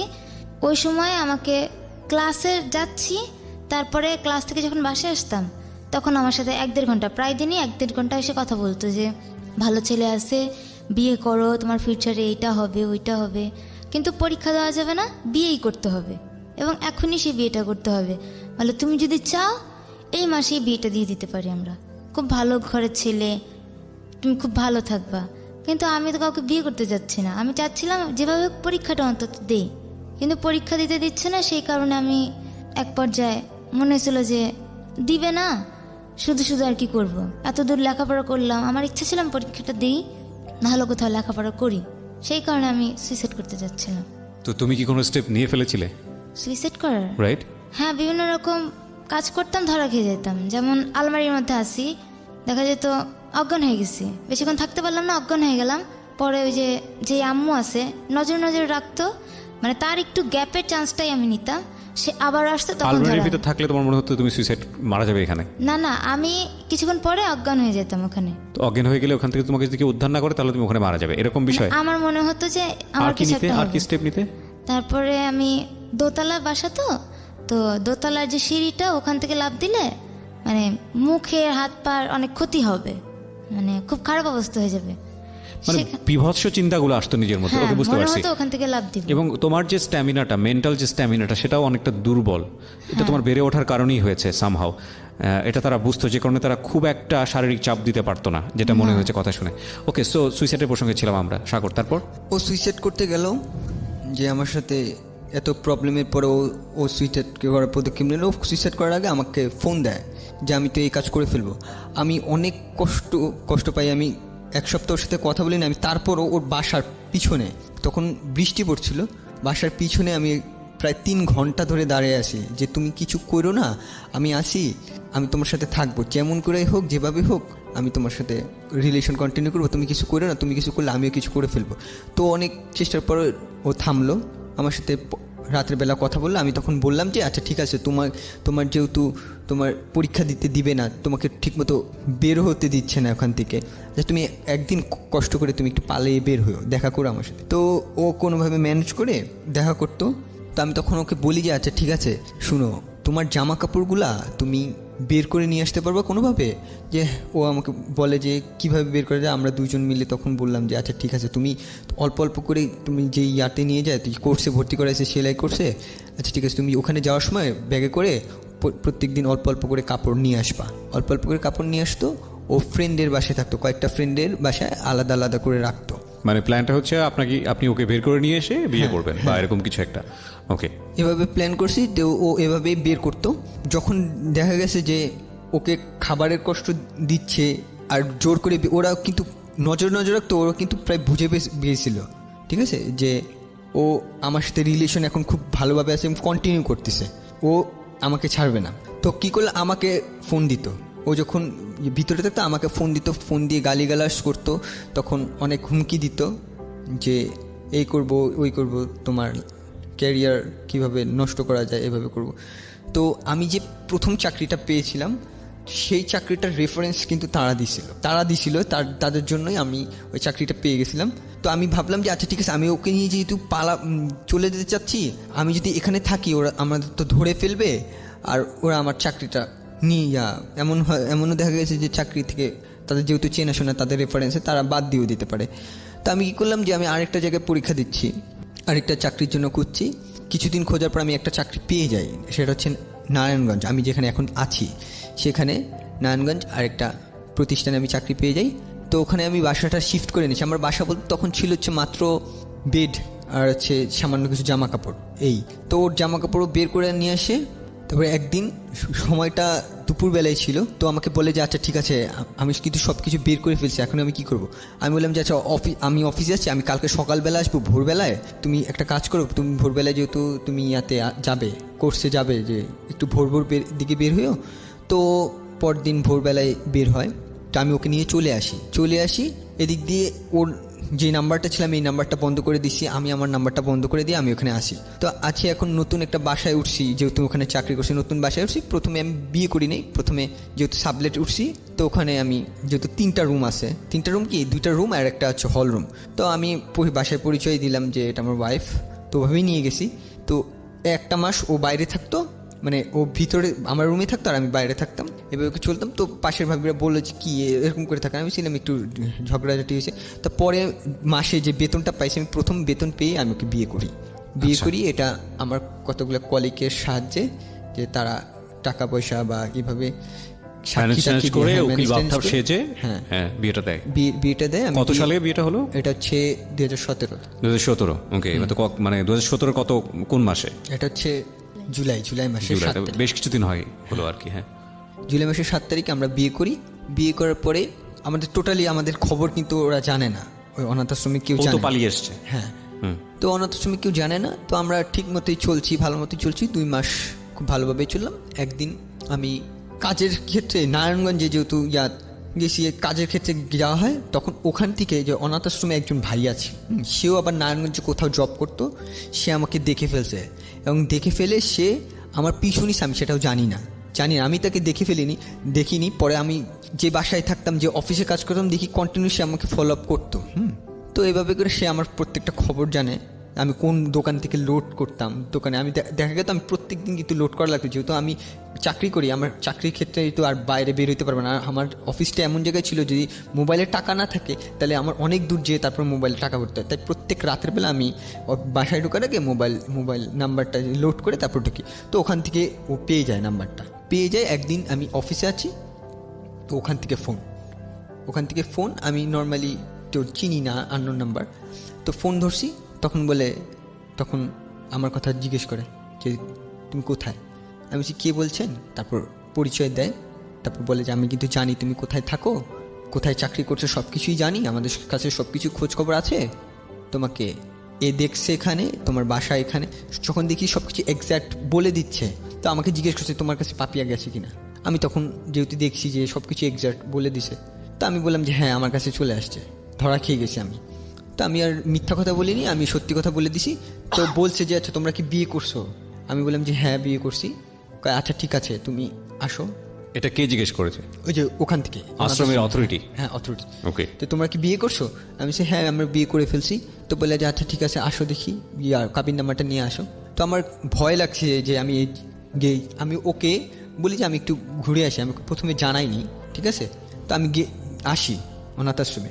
তো আসার পর আমাকে প্রচণ্ড মারধর করে, যেহেতু আমি করি, অনেক মারধর করা হয়। আমার বাম পায়ে অনেক বড় আঘাত পাই। তো তারপরে কারা মারে আপনাকে? ওখানে ভিতরেই অথরিটি মারে? হ্যাঁ। মানে যারা মেরেছে তারা কি ওখানকার ম্যানেজমেন্টের কেউ? ম্যানেজমেন্টের ছিল। তারপর ওরা যাকে ভাই বলতো, ওখানকার ছেলেমেয়েরা, যারা আশ্রমের ছেলেমেয়েরা, তারা মারে? ছেলেরা মারছে। আচ্ছা। যে ও যে ঘরে থাকতো সেই ঘরের যে ভাই ছেড়া ছিল। ও ওকে, ইন্টারেস্টিং। মানে ওরা মনে করতেছে ওর বোনকে নিয়ে গেছেন আপনি। আচ্ছা। তারপর অনেক মারে, আমি বাম পায়ে প্রচণ্ড জখম হয়ে খুব খারাপ অবস্থা হয়ে যায়। তো আমি পরে ওকে ফোন দিই যে আচ্ছা আমার তো এই অবস্থা আছে, তুমি কাবিন নামাটা নিয়ে আসো, ঠিক আছে।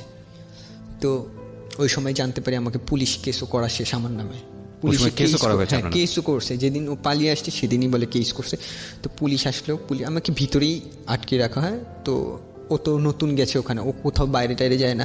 তো আমি ওকে বললাম যে ও তো একা আসতে পারবে না, আমাকে দেন, আমি ওকে বলে দিই। আমি ওকে মোবাইলে বলে দিছি যে কীভাবে আসতে হয়। তো ওভাবে ও আমার কথা শুনে আসে কাবিন নামাটা নিয়ে আসে। তো পরবর্তীতে কাবিন নামাটা দেখে যে আসলে বিয়ে হয়ে গেছে। প্রাপ্তবয়স্ক যেহেতু তারা আর কিছু করতে পারেনি, পুলিশ কিছু করেনি না। তারপর আমাকে 2 বার হাজিরা দেওয়া লাগে। কোথায়? পুলিশের কাছে। কেন হাজিরা দিতে হবে? হাজিরা দিতে হলে তো আপনি হাজিরা দেবেন কোর্টে। পুলিশ কি করে, মানে পুলিশের রোলটা কি ছিল এখানে? পুলিশের তারা কেস করার পরে যে কেস করেছিল, তো আপনি থানায় গিয়ে হাজিরা দিয়েছেন? থানায় গিয়ে কি বলেছে ওখানে, কি করেছে? যে তাদের ধারণা ছিল যে তারা ওখান থেকে বলছে যে আমি মেয়েকে নিয়ে পালিয়ে গেছি। আচ্ছা, বুঝতে পেরেছি। মেয়েকে নিয়ে পালিয়ে গেছি, এটা হচ্ছে পুলিশ তো কোনো হ্যারাসমেন্ট করেনি আপনাদের? না। ওকে, ফাইন, ভেরি গুড। হ্যাঁ, যাওয়া হয়, কাবিন নামাটা দেখায়, তারপর কেস উঠায় না। তারপর ওই দিন আমাদের ওরা উঠায় নাই। তখনও উঠাই নাই। তখন আমাদের ওই দিন ছেড়ে দেওয়া হয়। আমি বাম পায়ে প্রচণ্ড জখম অবস্থায় আমি বাসায় আসি। আমার ওয়াইফ অসুস্থ, ওই সময় আমাকে সেবা করে আমার এমনিতেই। তো আমি আমার চাকরিটা কন্টিনিউ করতে পারিনি। তারপর আবার ঢাকায় যাওয়া, পুলিশের কাছে থানায় গিয়ে হাজিরা দেওয়া। 2 দিন হাজিরা দেওয়ার পরে যখন আমি নিজেই বলছি যে আচ্ছা আমরা তো বিয়ে করে ফেলছি, এখন কেসটাকে পরবর্তীতে কেসটা উঠিয়ে নেওয়া হয় আমাদের। তো ওই মাসে আমার প্রচণ্ড অসুস্থ, আমার পা ভেঙে গেছে। তারপর আমার ওয়াইফ অসুস্থ। আমি অনেক দিন আমার অফিস গ্যাপ হয়ে যায়। তো অফিসে আমি যেই গার্মেন্টস সেক্টরে ইঞ্জিনিয়ার ছিলাম, তো তারা বলে যে আচ্ছা আপনার আর কন্টিনিউ করা লাগবে না জবটা, ছেড়ে দেয়। হ্যাঁ তারাই বলে যে আচ্ছা পরদিন এসে রিজাইন লেটারটা নিয়ে যান। তা আমি ওখানেকার যে আমাদের জেনারেল ম্যানেজার ছিল জেমস স্যার, তাকে অনেক রিকোয়েস্ট করি যে স্যার আমাকে শেষের উইকেন্ড, বাট তারা আমার জায়গায় আরেকজন লোক নিয়ে নিছে এরই মধ্যে। তো আমি ভাঙা পা নিয়ে গেছি অফিসে, রিজাইন লেটারটা নিয়ে এসে আমি ওয়াইফকে জানাইনি তখনও যে আমার চাকরিটা নাই আর, কারণ আমার ওয়াইফ তখন অনেক অনেক বেশি অসুস্থ হয়ে পড়ছে, কারণ ভারী কাজ করতে হতো না, আমি কষ্ট করে চলতেছি। সেদিন আসলাম বাসায়, ওর জ্বর ছিল, আমি নিজেই করলাম, মাথায় পানি দিয়ে দিলাম। তখন ও জানে না, তখন আমার দিকে তাকালে যে আজকে তুমি আগে আসলে না, তোমার অসুস্থ তো তুমি, এই জন্য আগে আসলাম। তারপর বললে না তোমার চোখ তো অন্য কথা বলতেছে তুমি। তারপরে রাতের বেলা অনেকক্ষণ পর বলছি যে আমার এই চাকরিটা এই অবস্থা চলে গেছে, আমার অনেকগুলো গ্যাপ হয়ে গেছে এই কারণে। তো ওই মাসে খুব খারাপভাবে আমরা দিন কাটাইছি, যে দেখা গেছে যে পরের মাসে বেতন পাবো, ওই মাসে এই যে এত ঝামেলা, ওষুধপত্রতে চলে গেছে, টাকা পয়সা চলে গেছে, আমাদের কাছে কোনো টাকা পয়সা নাই, খাবার দাবারের জন্য কিছু টাকা পয়সা নাই। তো আমরা কি করতাম, আমাদের কিছু টাকা ধার নিতাম বা দোকান থেকে ধার নিতাম, যে ওই মাসটা কোনো মতে চলে আসছি। পরের মাসে যে বেতনটা পাইছি আমি, আগের মাসে তো চাকরি করছি যতদিন, 25 দিনের মতো চাকরি করছি, তখন 12,000 টাকা দেয়। তো 12,000 টাকা পেয়েছিলাম। টাকা পাওয়ার পরে বাসা ভাড়া, দোকান ভাড়া, দোকানের সদাই যে বাকি নেওয়া হয়েছিল সেগুলি দেওয়ার পরে আমাদের হাতে খুব অল্প থাকে। সেই অল্প টাকা দিয়ে ওর চিকিৎসাও ঠিক মতো হয় না, ও কিছুদিন পর অসুস্থ হয়ে যাচ্ছে। চিকিৎসার জন্য কিছু টাকা রাখলাম, বাজারের জন্য কিছু টাকা রাখলাম, আর আমি নতুন চাকরিও তো খুঁজতে হবে। তো নতুন চাকরির জন্য খোঁজার চেষ্টা করতেছি। আমি ওকে ছাড়া কোথাও যাইতেও পারতেছি না, ও কারণ অসুস্থ হয়ে যায়, বাসায় ওকে দেখার জন্য কেউ নাই, আবার আমার এখান থেকে চাকরিও দরকার। তো আমি ফোনে কতজনের কাছে জিজ্ঞেস করলাম, যে আগে যেসব অফিসে চাকরি করছি, 2টা অফিস, বললাম ভাই আমার ওয়াইফের তো এই অবস্থা, আমার একটা চাকরির খুবই দরকার, যে আমি পরিশ্রম করতে চাই, আমি পরিশ্রম করে বাঁচতে চাই। তো অনেকে অনেক কথাই বলে, যে সবাই সহানুভূতি দেখায়, আচ্ছা ঠিক আছে আমি ব্যবস্থা করে দেবো, এই করে দেবো, সেই করে দেবো। পরে ওই মাসটা কোনো মতে কাটাইলাম। পরের মাসে আমার ওয়াইফের প্রচণ্ড খারাপ অবস্থা, বমি হচ্ছে, বারবার গলা থেকে রক্ত পড়ছে, পেটে ব্যথা, যেমন গাইনি প্রবলেম হয়ে গেছে। তো আমি অনেক দিন ওই অনাথ আশ্রমে ফোন দিলাম যে স্যার আমার তো এই ওয়াইফের এই অবস্থা, তারা রেসপন্স করে বা শুনলেও না শোনা করে। তো একদিন রাত্রিবেলা অল্প কিছু খাওয়া দাওয়া করার পরে ও প্রচণ্ড জ্বর চলে আসে। হ্যাঁ, ও আমাকে বলে সেই করছো। তো তারপরও তারা আমাদের 2,000 টাকা দেয়। তারা আমাদের ওই দিন অনেক বেশি উপকার করছিল। অন্তত আমার ওয়াইফের যে কন্ডিশন ছিল, 2,000 টাকা আমার ওয়াইফের জন্য অনেক বেশি কাজের ছিল।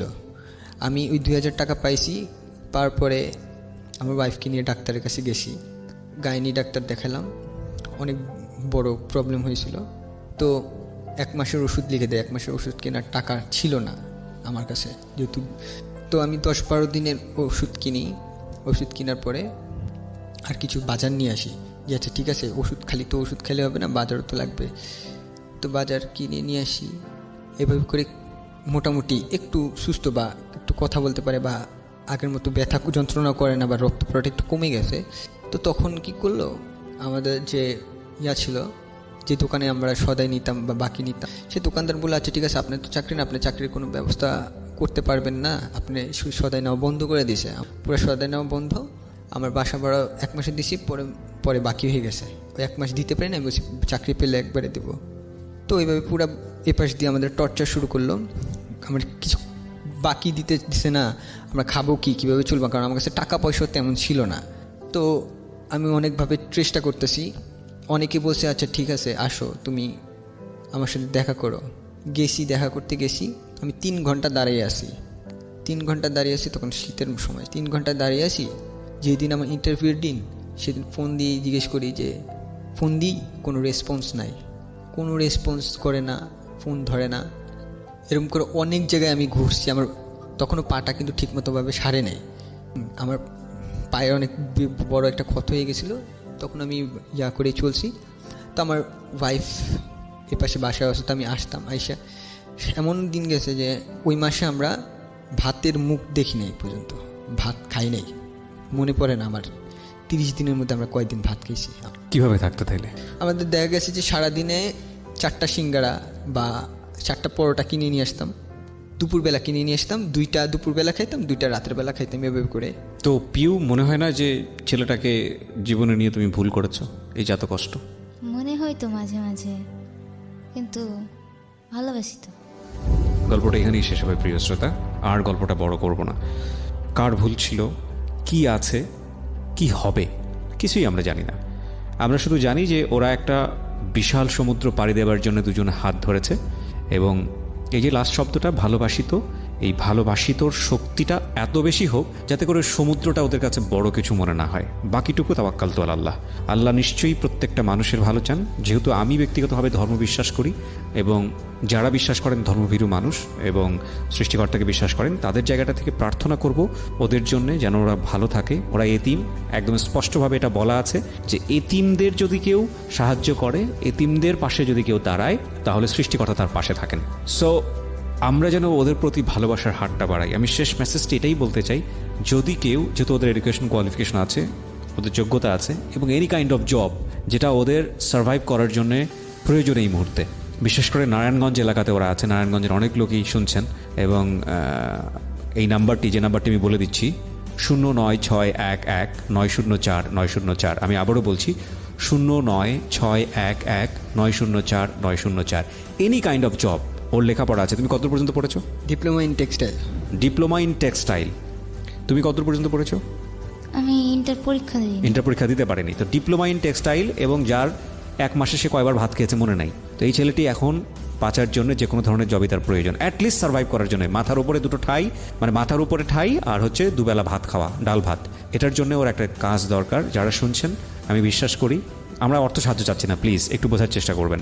ওদের কাজ দরকার। এই 2টো মানুষ কোনো রকম খেয়ে পড়ে বাঁচতে পারে 2-4-6 মাস, 1 বছর, যাতে করে পরবর্তী কাজ ম্যানেজ করার মতো অবস্থা তৈরি হয়। এরকমও হেল্প যদি কেউ করতে পারেন, এই নাম্বারে যোগাযোগ করবেন, 09611904। আপনারা সবাই ভালো থাকুন। আজকের গল্পটা এখানেই শেষ হচ্ছে, আর ছোট্ট একটা বিরতির পর নতুন গেস্ট নিয়ে আমি আবারও ফিরছি। আশা করছি আমার সাথেই থাকবেন।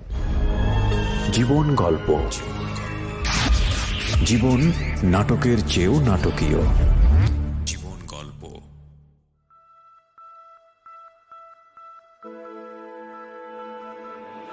লাভ, hate, challenge, motivation, lies, truth, impossible, virtue, morality, something beyond entertainment. Welcome to my stage of reality. Stay tuned. Sunday and Wednesday with me RJ Kibriya, only on Dhaka FM 90.4. জীবন গল্প, জীবন নাটকের চেয়েও নাটকীয়। জীবন গল্প। বিরতির পর প্রিয় শ্রোতা, আপনাদের সবাইকে আরও একবার আমন্ত্রণ জানাচ্ছি জীবন গল্পে। জীবন গল্পের এই মুহূর্তে আমার সাথে একজন নতুন অতিথি আছেন, তার সঙ্গে আমি কথা বলবো। তার আগে আপনাদেরকে নিয়মটা আরও একবার বলে দিচ্ছি, যদি এই অনুষ্ঠানে আপনি অংশগ্রহণ করতে চান। খুবই সহজ একটি নিয়ম, সেটা হচ্ছে যে নাম্বারটি আমাদের এখানে দেয়া আছে, খুব কন্টিনিউয়াসলি আমি বলি নাম্বারটি, এবং একটি নাম্বার, ফিক্স নাম্বার। আপনি নাম্বারটি সেভ করে রাখবেন আপনার সেলফোনে। আপনি ফোন দিয়ে অটোমেটিক্যালি যে নির্দেশনা শুনবেন আপনি ফোন কলটি দেবার পরে, সেই নির্দেশনা অনুযায়ী আপনি আপনার কথাগুলো এখানে রেকর্ড করবেন। আমাদের ফোন নাম্বারটি হচ্ছে 09611904। আমি আবারও বলছি, 09611904। একটা জীবন গল্প যখন এরকম একটা বিশাল প্ল্যাটফর্মে উপস্থাপিত হয়, লাখ লাখ মানুষের কাছে সেটা পৌঁছে যায়। এবং ইন্টারেস্টিং ব্যাপার হচ্ছে যে এই গল্পটা শুধু পৌঁছে যায় ইনস্ট্যান্ট মোমেন্টে তা না, এই গল্পটা আমাদের ইউটিউব চ্যানেলে আর্কাইভে এটা থেকে যায়, এবং যখনই সময় হচ্ছে মানুষ ওখানে গিয়ে গল্পটা শুনছে। প্রতিদিনই কিন্তু শুনছে। কোনো কোনো গল্পের ভিউ এখানে প্রায় লাখখানিক ছাড়িয়ে গেছে। কোনো কোনো গল্প 20,000 25,000 পর্যন্ত সবাই শুনছে এবং দেখছে। এই যে অডিও নিয়ে ইউটিউবে আমাদের যে যাত্রা, এবং সেই অডিও ক্লিপও এত মানুষ দেখছে বা শুনছে, এটা নিঃসন্দেহে আমাদের জন্য অনেক বড় পাওয়া। শুরুতেই আজকে একটু ভূমিকা দিয়ে নিলাম। সবাইকে বলবো যে আজকের অনুষ্ঠান চলাকালীন সময়ে আপনারা যদি পারেন চলে আসবেন আমাদের ইউটিউব চ্যানেলটিতে, যেখানে প্রত্যেকটা গল্প, জীবন গল্প এবং সিক্রেটস অনুষ্ঠানের খুব সুন্দরভাবে সেখানে দেয়া আছে। আপনারা চাইলে আগের অনুষ্ঠানগুলো ওখান থেকে ডাউনলোড করতে পারেন, ইনস্ট্যান্টলি ওখানে শুনতে পারেন। শুধু অনুরোধ করবো আমাদের চ্যানেলটি সাবস্ক্রাইব করবার জন্য। সাবস্ক্রাইব বাটনে ক্লিক করলেই হবে, আর ডান পাশে যে বেলের মতো যে সাইনটা দেওয়া আছে ওই সাইনটাতে একটা ক্লিক করে নেবেন। তাহলে যেটা হয় যে আমাদের এখানে নতুন কন্টেন্ট যখন আপলোড করা হবে তখন আপনি আপনার মোবাইলে নোটিফিকেশন পেয়ে যাবেন, আপনি সবার আগে ওটা শুনতে পাবেন ওখান থেকে। সো আমার সামনে যিনি রয়েছে তার সঙ্গে একটু পরিচিত হই। আপনার নামটা একটু বলেন। জি, আমার নাম আবু কাউসার। আবু কাউসার। এবং আপনার সাথে একজন আছেন, তিনি আপনার মা। জি, ওনার নামটা একটু আপনি বলেন, আপনার নামটা একটু বলেন আন্টি। আমার নাম আম্বিয়া খাতুন। আম্বিয়া খাতুন। জি, আম্বিয়া খাতুন হচ্ছে মা, এবং আমাদের এখানে কি যেন বলছেন, আবু কাউসার। কাউসার। মা এবং ছেলে মিলে আজকে জীবন গল্প বলতে এসছেন। আমি বহুত মানুষের গল্প নিয়েছি আমার এই জীবন গল্প ক্যারিয়ারে, কিন্তু মা আর ছেলে মিলে কখনো বসেছি কিনা পাশাপাশি আমার জানা নেই। আমার যতটুকু মনে পড়ে যে আমি এই ধরনের মা আর ছেলেকে পাশাপাশি বসিয়ে কখনো জীবন গল্পটা আনিনি। বোধ হয় একটা গল্প ছিল এরকম, লিমনের, যে র্যাবের গুলিতে আহত হয়েছিলেন, সেটা একটু অন্য ঘরানার টাইপের ছিল। কিন্তু আজকে একটু অন্য গল্প, অন্যরকম গল্প আপনাদের সামনে আমি উপস্থাপন করতে যাচ্ছি। তো কাউসার, আপনি শুরু করেন যেখান থেকে মনে আছে আপনারই জীবন গল্প, সেখানে একটা পার্টে আপনার মা আসবে, আমরা যতদূর জানি। হ্যাঁ, তখন স্যার আমি যখন প্রতিবন্ধীটা যেটা হই, আমার নানুর ছিল অন্ধ, যেমন নানু ছিল অন্ধ। মেন কাহিনিটা আমি যেটা শুনছি নানুর থেকে, আমার আব্বু আগের বিয়ে ছিল, একটা বউ ছিল, সেখানে আমার বাবার ছেলে ছিল, মেয়ে নেই, 7টা সন্তান, ছেলে সন্তান। তারপরে আমার আব্বু বামনবাড়ি এসে আমার নানা বাড়িতে স্থানীয় একটু থাকার জায়গা পাওয়ার পরে তারপরে আমার মাকে বিয়ে করে। মানে সেকেন্ড বিয়ে ছিল জি আপনার? জি, সেকেন্ড বিয়ে। আমার মা 2 নম্বর বিয়ে ছিল। তখন আমার মাকে জানি না, সেটা আল্লাহ পাক, যেটা শোনা কথা আমার খালাম্মা থেকে শুনি আমার মাকে বিয়ে করছে একটা মেয়ের আশা। অনেক বছর ধরে আমার মার ঘরে সন্তান হয় না, তা করে কবিরাজ টবিরে ধরে তারপরে আল্লাহ পাক আমার একটা বোন বেরোচ্ছিল। আমার বোন বড় ছিল।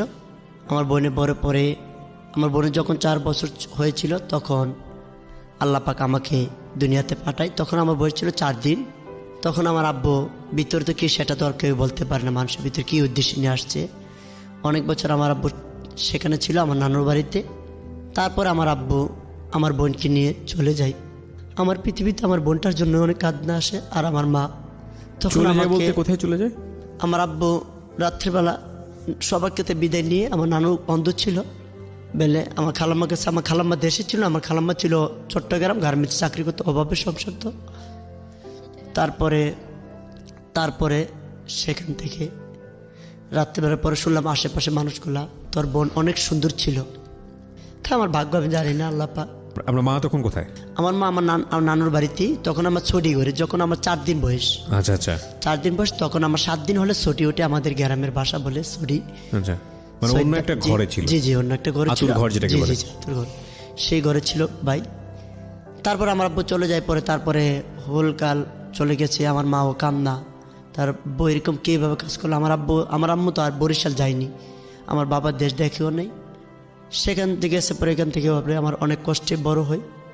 যখন আবার পেলে আমার 15-20 দিন বয়স ছিল, তখন আমার আম্মুর আবার মাথা আবার একটা আলগা দোষ ছিল। মাগরিবের টাইমে সন্ধ্যার 8টা, তখন ঘরে যে মরিচ যে বাটে পাটা, সেই পাটার মধ্যে আমার আম্মুর একটা মাথা আলগা বর দিয়েছে, তারপরে আমাকে ছেড়ে দিছিল। সেখান থেকে পরে আমার মাজাটা ভেঙে গেছে, কখনো সে ব্যথা পায়।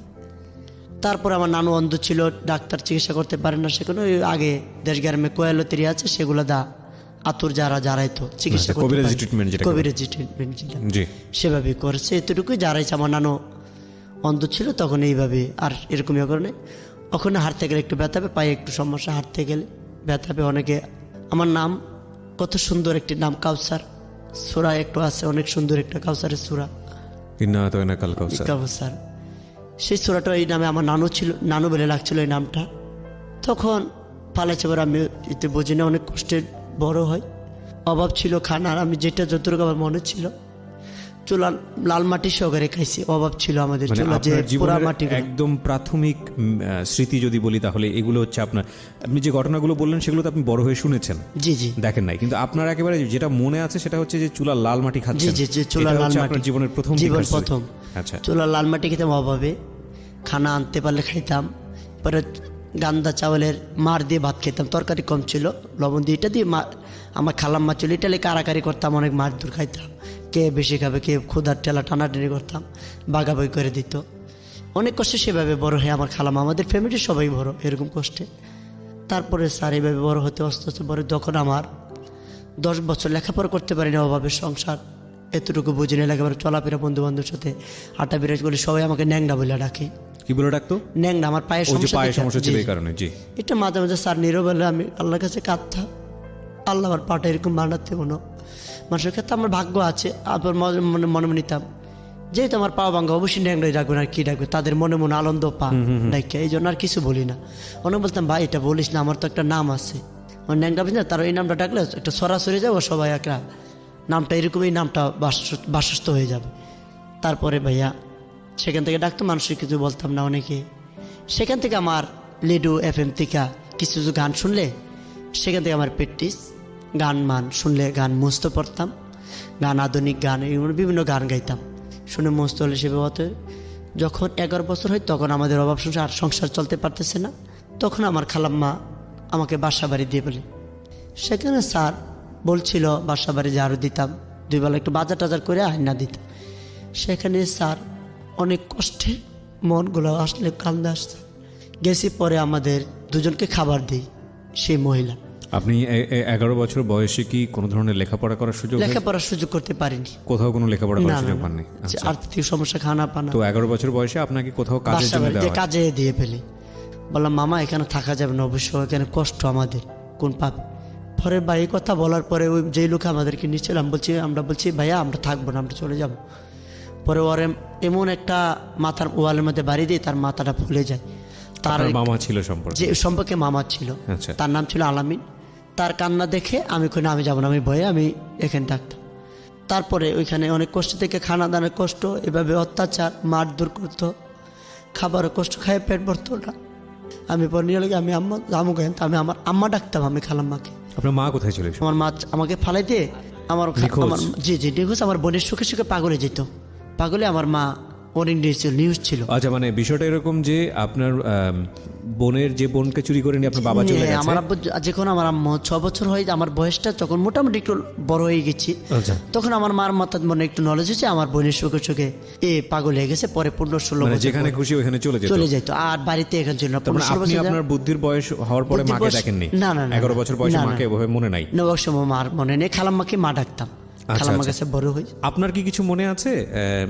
সেটা হচ্ছে যে কোথায় যেতেন, কি করতেন, এগুলো কিছু মনে আছে আপনার ওই সময়টাতে? না আপনারা তো আমি ছেলে দেখি না, সেই সময় আমার কোনো খেয়াল আছিল না, আচ্ছা। ছেলের আমার কোনো খেয়াল আছিল না। এরপর মানুষের কাছে শুনতে তো আমার ছেলের খেয়াল আসছে। তার মানে ওই সময়টাতে আপনি কোথায় আছেন কিছুই জানেন না?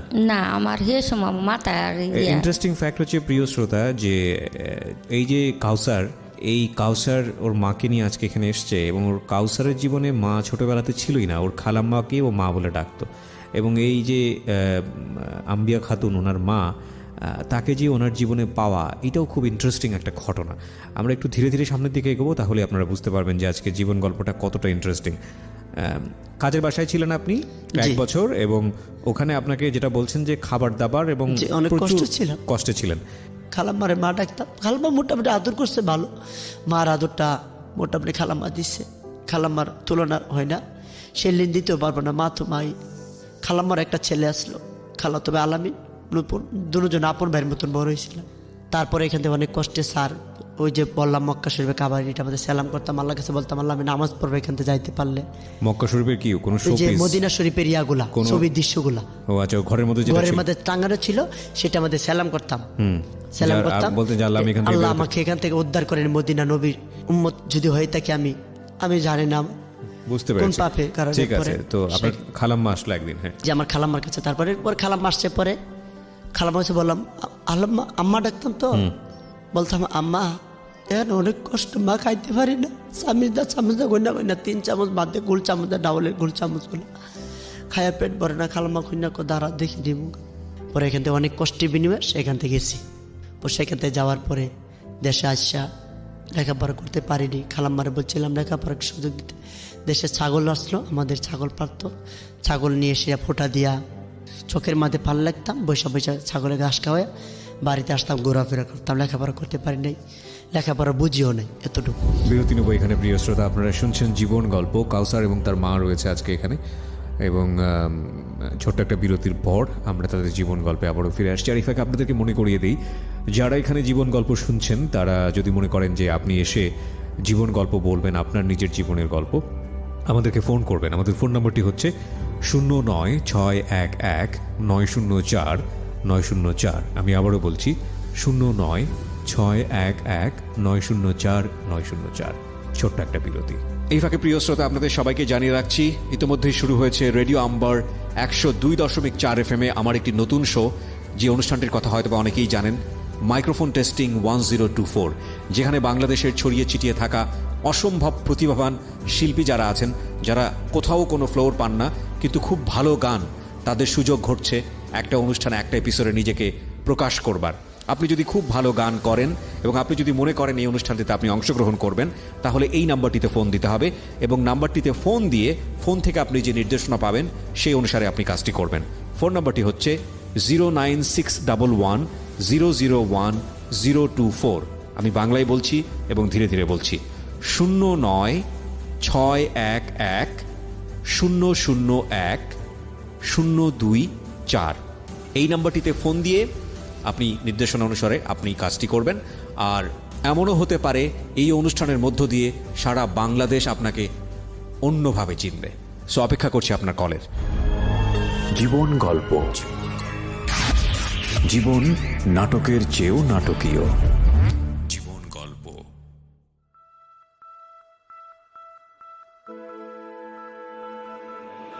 লাভ, hate, challenge, motivation, lies, truth, impossible, virtue, morality, something beyond entertainment. Welcome to my stage of reality. Stay tuned. Sunday and Wednesday with me RJ Kibriya, only on Dhaka FM 90.4. জীবন গল্প, জীবন নাটকের চেয়েও নাটকীয়। জীবন গল্প। স্বাগত আরও একবার। শুনছেন জীবন গল্প ঢাকা FM 90.4-এ। আমি RJ কিবরিয়া রয়েছি আপনার সঙ্গে। হ্যাঁ কাউসার, তারপরে কি হলো? সেখান থেকে আসার পরে অনেক কষ্টে স্যার, খালাম্মার কাছে খাইতেছি, ঘোরাফেরা করতেছি, বন্ধু বান্ধব নিয়ে বলতেছি এরকম কষ্টে আসছি। ঢাকা শহর বলতাম, অনেক সুন্দর ঢাকা শহর, ঘোরাফেরা করতাম, অনেক জায়গায় নিত। সে করে বললাম অনেক কষ্ট, তাদেরকে স্যার শেয়ার করিনি, তাহলে তো আরও মজা নেবে। পরে এরকমভাবে ঘুরতে ঘুরতে পরে হঠাৎ করে আমাদের একজন একটা ভাই রিক্সা চালাতো। সেটা আমরা দুজন যুক্তি নিলাম, ভাই আপনি চালাবেন, আমি আপনার পিছনে ধাক্কা দেবো, ব্রিজগুলো তো আর উঠতে পারবো না, আপনি আমার কিছু দিয়ে। কোন দুইজন? আমাদের পাশে একজন ভাই, নুম মোহাম্মদ নাম। আচ্ছা, ওর সঙ্গে মিলে ওর সঙ্গে মিলে রিক্সাগুলো পিছনে রিক্সা ঠেলবেন? রিক্সা ঠেলবো। পরে ব্রিজ আসলে ঠেলতাম, অনেক জায়গায় চলতে না চলে দুজন পেছন ধরে ঠেলতে ঠেলতে নিয়ে যেতাম, মাঝে মাঝে একটু উঠে জিরাইতাম। করতে করতে এখানে কিছু পাইতাম, 10-5 টাকা 20 টাকা দিত কার দিন। 30 টাকা মারলে এলা 20 টাকা দিয়ে আবার 10 টাকা দিত, ভাড়া আবার দিয়ে তো রিক্সা ভাড়াও দিত আবার 10 টাকা। স্বাধীন মারতে মারতে পরে হঠাৎ করে ভাইয়ের মাথা যুক্তি আলো, তাই ওর তুলে এমনি তাই 3 জন টানা হইতেছে, মাঝে মাঝে ওইটা জেলা চাপা লাগে। তারপরে ভাই আমাকে ছেড়ে দেন, না কষ্ট তো লাগবে না, আমি একই চালাতে পারবো। পরে সেখানে আর ভাগ্য নাই, পরে সেখান থেকে কষ্ট করে স্যার তারপরে এখানে থাকতে পারি নাই। পরে খালাম্মার কাছে বড় হয়েছে। আমরা খালাম্মা আদর করতো, যে কোনো জিনিস খেলে আমার খালাম্মার একটা নীতি আবার কি, সবাইকে এক নিয়মভাবে ভাগ করতো, ছোটো হার বড় হোক, তার ভাগ সে খাবে, তোমারটা তুমি খাবা। খালাম্মা অনেক কষ্ট বড় করছে। সেখান থেকে হওয়ার পরে আসলাম, সেটা গেল কাহিনি। তারপরে আমরা চট্টগ্রাম গ্যালাস চাকরি স্যার, এই হোটেলে গ্যালাস পরিষ্কার করে স্যার অনেক মার খেতাম, কাম পেতাম, প্লেট ভেঙে গেলে বেতন দিত 600 টাকা বেতন ধরছিল, বেতন আর পাইতাম না, 4 মাস ফ্রি। প্লেট ভেঙে মারতো না, বেতনের ক্লিট করতো, কাটটা লাইতো। সে এই যে মাঝে মাঝে ম্যানেজারে 2 টাকা 1 টাকা দিত, এটি বকশিস। তারপরে স্যার এখানে অনেক ভালো কাস্টমার আসলে খেয়াল রাখতাম কোন স্যারে টাকা দিয়ে বকশিস দে। স্যার গ্লাসটা সুন্দর করে ধুয়ে প্লেট দিয়ে 4 পিস দিয়ে ঘুরিয়ে একটু পরিষ্কারভাবে দিতাম, যেন খেয়ে যেন ওইটা পরিষ্কার দেখে আমাকে 2-1 টাকা দে বকশিস। কেউ 1 টাকা, কেউ 2 টাকা দিত। সেই টাকাগুলো আমরা একটু জমাইতে পারতাম স্যার। সেই টাকাগুলো একটু খালাম্মার কাছে দিতাম, এটা দিয়ে চলতো। এভাবে করতে করতে হঠাৎ করে এক কাস্টমারের প্রেমিকা নিয়ে মনে বসছিল, মানিব্যাগটা লাগার সময় মানিকটা পড়ে গেছিল, ওর প্রেমিকে মনে ভিল দিচ্ছিল, পরে গেছে ফেলে। পরে যাওয়ার তো সময় আমার খেয়াল আছে কাস্টমারটা। পরে সেখানে স্যার মানিব্যাগটা পাইয়া আমার উস্তাদকে বলতাম যে উস্তাদ এরকম একটা মানিব্যাগটা পাই, সেখানে অনেকগুলো টাকাও স্যার, কয়টা তাহলে লাগ আমার কাছে দিলে দুজনে ভাগ করে নেবো। আমি বলছি এটা কি অসম্ভব। পরে এটা গিয়ে ক্যাশে নিয়ে দিলাম, আমি বলছি না এটা অসম্ভব, এটা হয় না। পরে ওইটা বস্তার কাছে দিয়ে দিচ্ছি। বস্তা এরকম করে একটা কাস্টমার তুই চিনবি, দেখলে আমি বলছি আসলে চিনবি, এটা লাইখাদের ক্যাশে। কারণ এটা দেওয়াটা মানে আমি এখন যেটা বুঝি এটা দোকানের একটা সুনাম, কারণ আমি ওইলার কাছে একটা ভালো লেগে গেলাম, ছেলেটা খুব ভালো, লুবি না, চট্টগ্রামের কথা। পরে ওই লোক আসতে পারে, মামা ওই দিন আপনি মানিব্যাগটা ফালে দিয়ে গেছিলেন, এই মানিব্যাগটা ক্যাশে আছে। পরে এলা নিয়া আমাকে যে 2 টাকা বান্ডেল একটা ছিল 1-1.5 মতন হবে, সেই বান্ডেলটা আমাকে দিয়া পরে বলছে সিটিং অর্ধে তোর আরে এই মল্লা যদি কোনো অর্ধে না আরো জানাবি দে, তোর কোনো সময় অর্ধে না। পরে এখানে বিজ্ঞান অনেকটি আসলে তুই আর নলাই দেখা কি মামা আঙ্গ গরিব হইতে পারি দে, আর চুরি হতে না আল্লাহ দেওয়ার মালিক। পরে এই কথা হইতাম দে।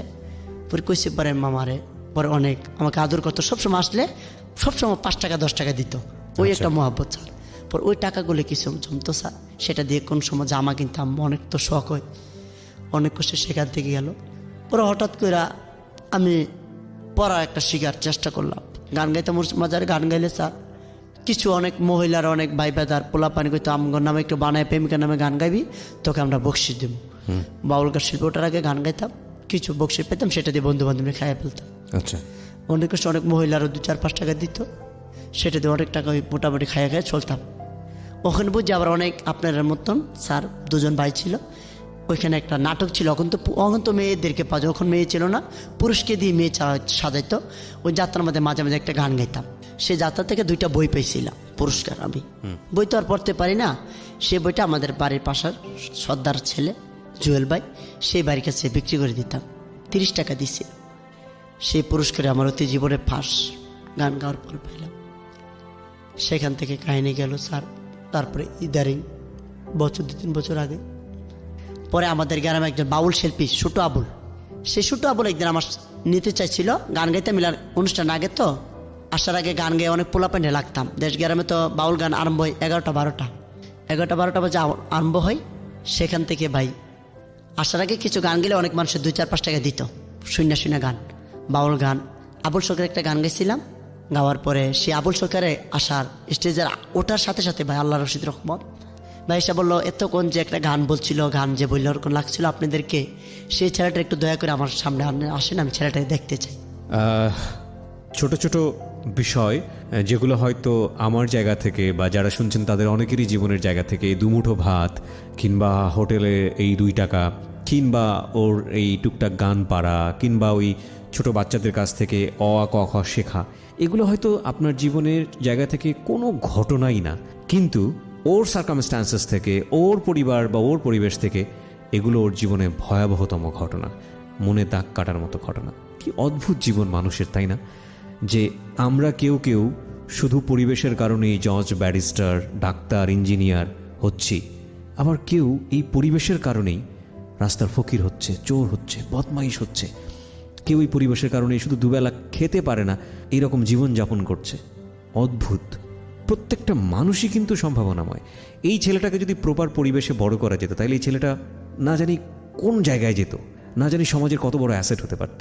হায়রে মানুষ, সবচেয়ে বড় সম্পদ, অথচ পরিবেশের কারণে সে কতটা পিছিয়ে থাকে। চিন্তা করে দেখুন, আমাদের দেশের মানুষ কত কোটি? 17 কোটি মানুষ আমরা বলি, খুব ছোট্ট একটা দেশ। এই 17 কোটি মানুষই যদি শিক্ষায় শিক্ষিত হয়, এই 17 কোটি মানুষই যদি বেটার লাইফ লিড করে, 17 কোটি মানুষের যদি কেউ বেকার না থাকে, 17 কোটি মানুষের প্রত্যেকটা মানুষই যদি কর্মক্ষম হয়, এই ছোট্ট একটা দেশ, এই দেশটা কোথায় চলে যাবে?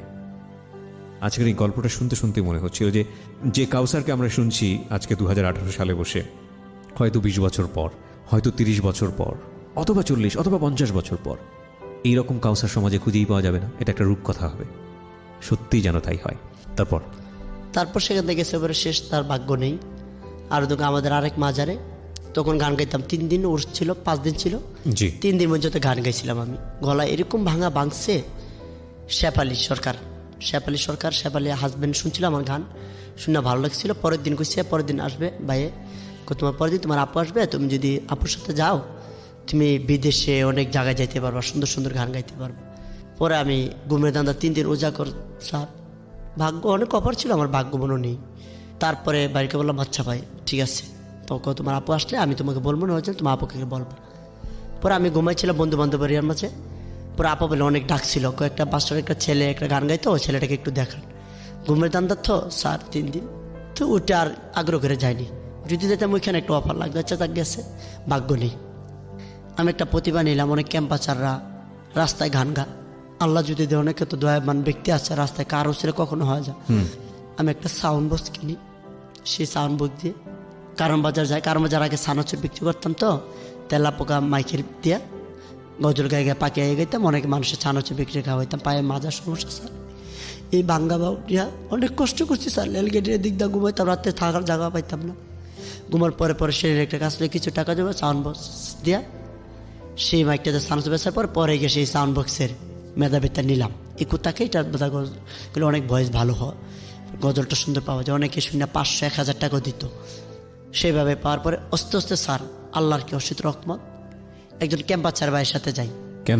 ক্যাম্পাসার এলা বলছে শরীফ, এলার নাম শরীফ, তুই আমার মজমা জমাই দিবি, তোকে 200 টাকা করে দেব প্রতি মজমা।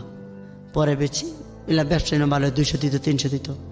বোঝে না ক্যাম্পাসার সত্যকে মিথ্যা করে, মিথ্যাকে সত্য করে বুঝলাম বেচে, মিথ্যা কথা বলে, তাই এই জন্য আমার আর পছন্দ হয় না।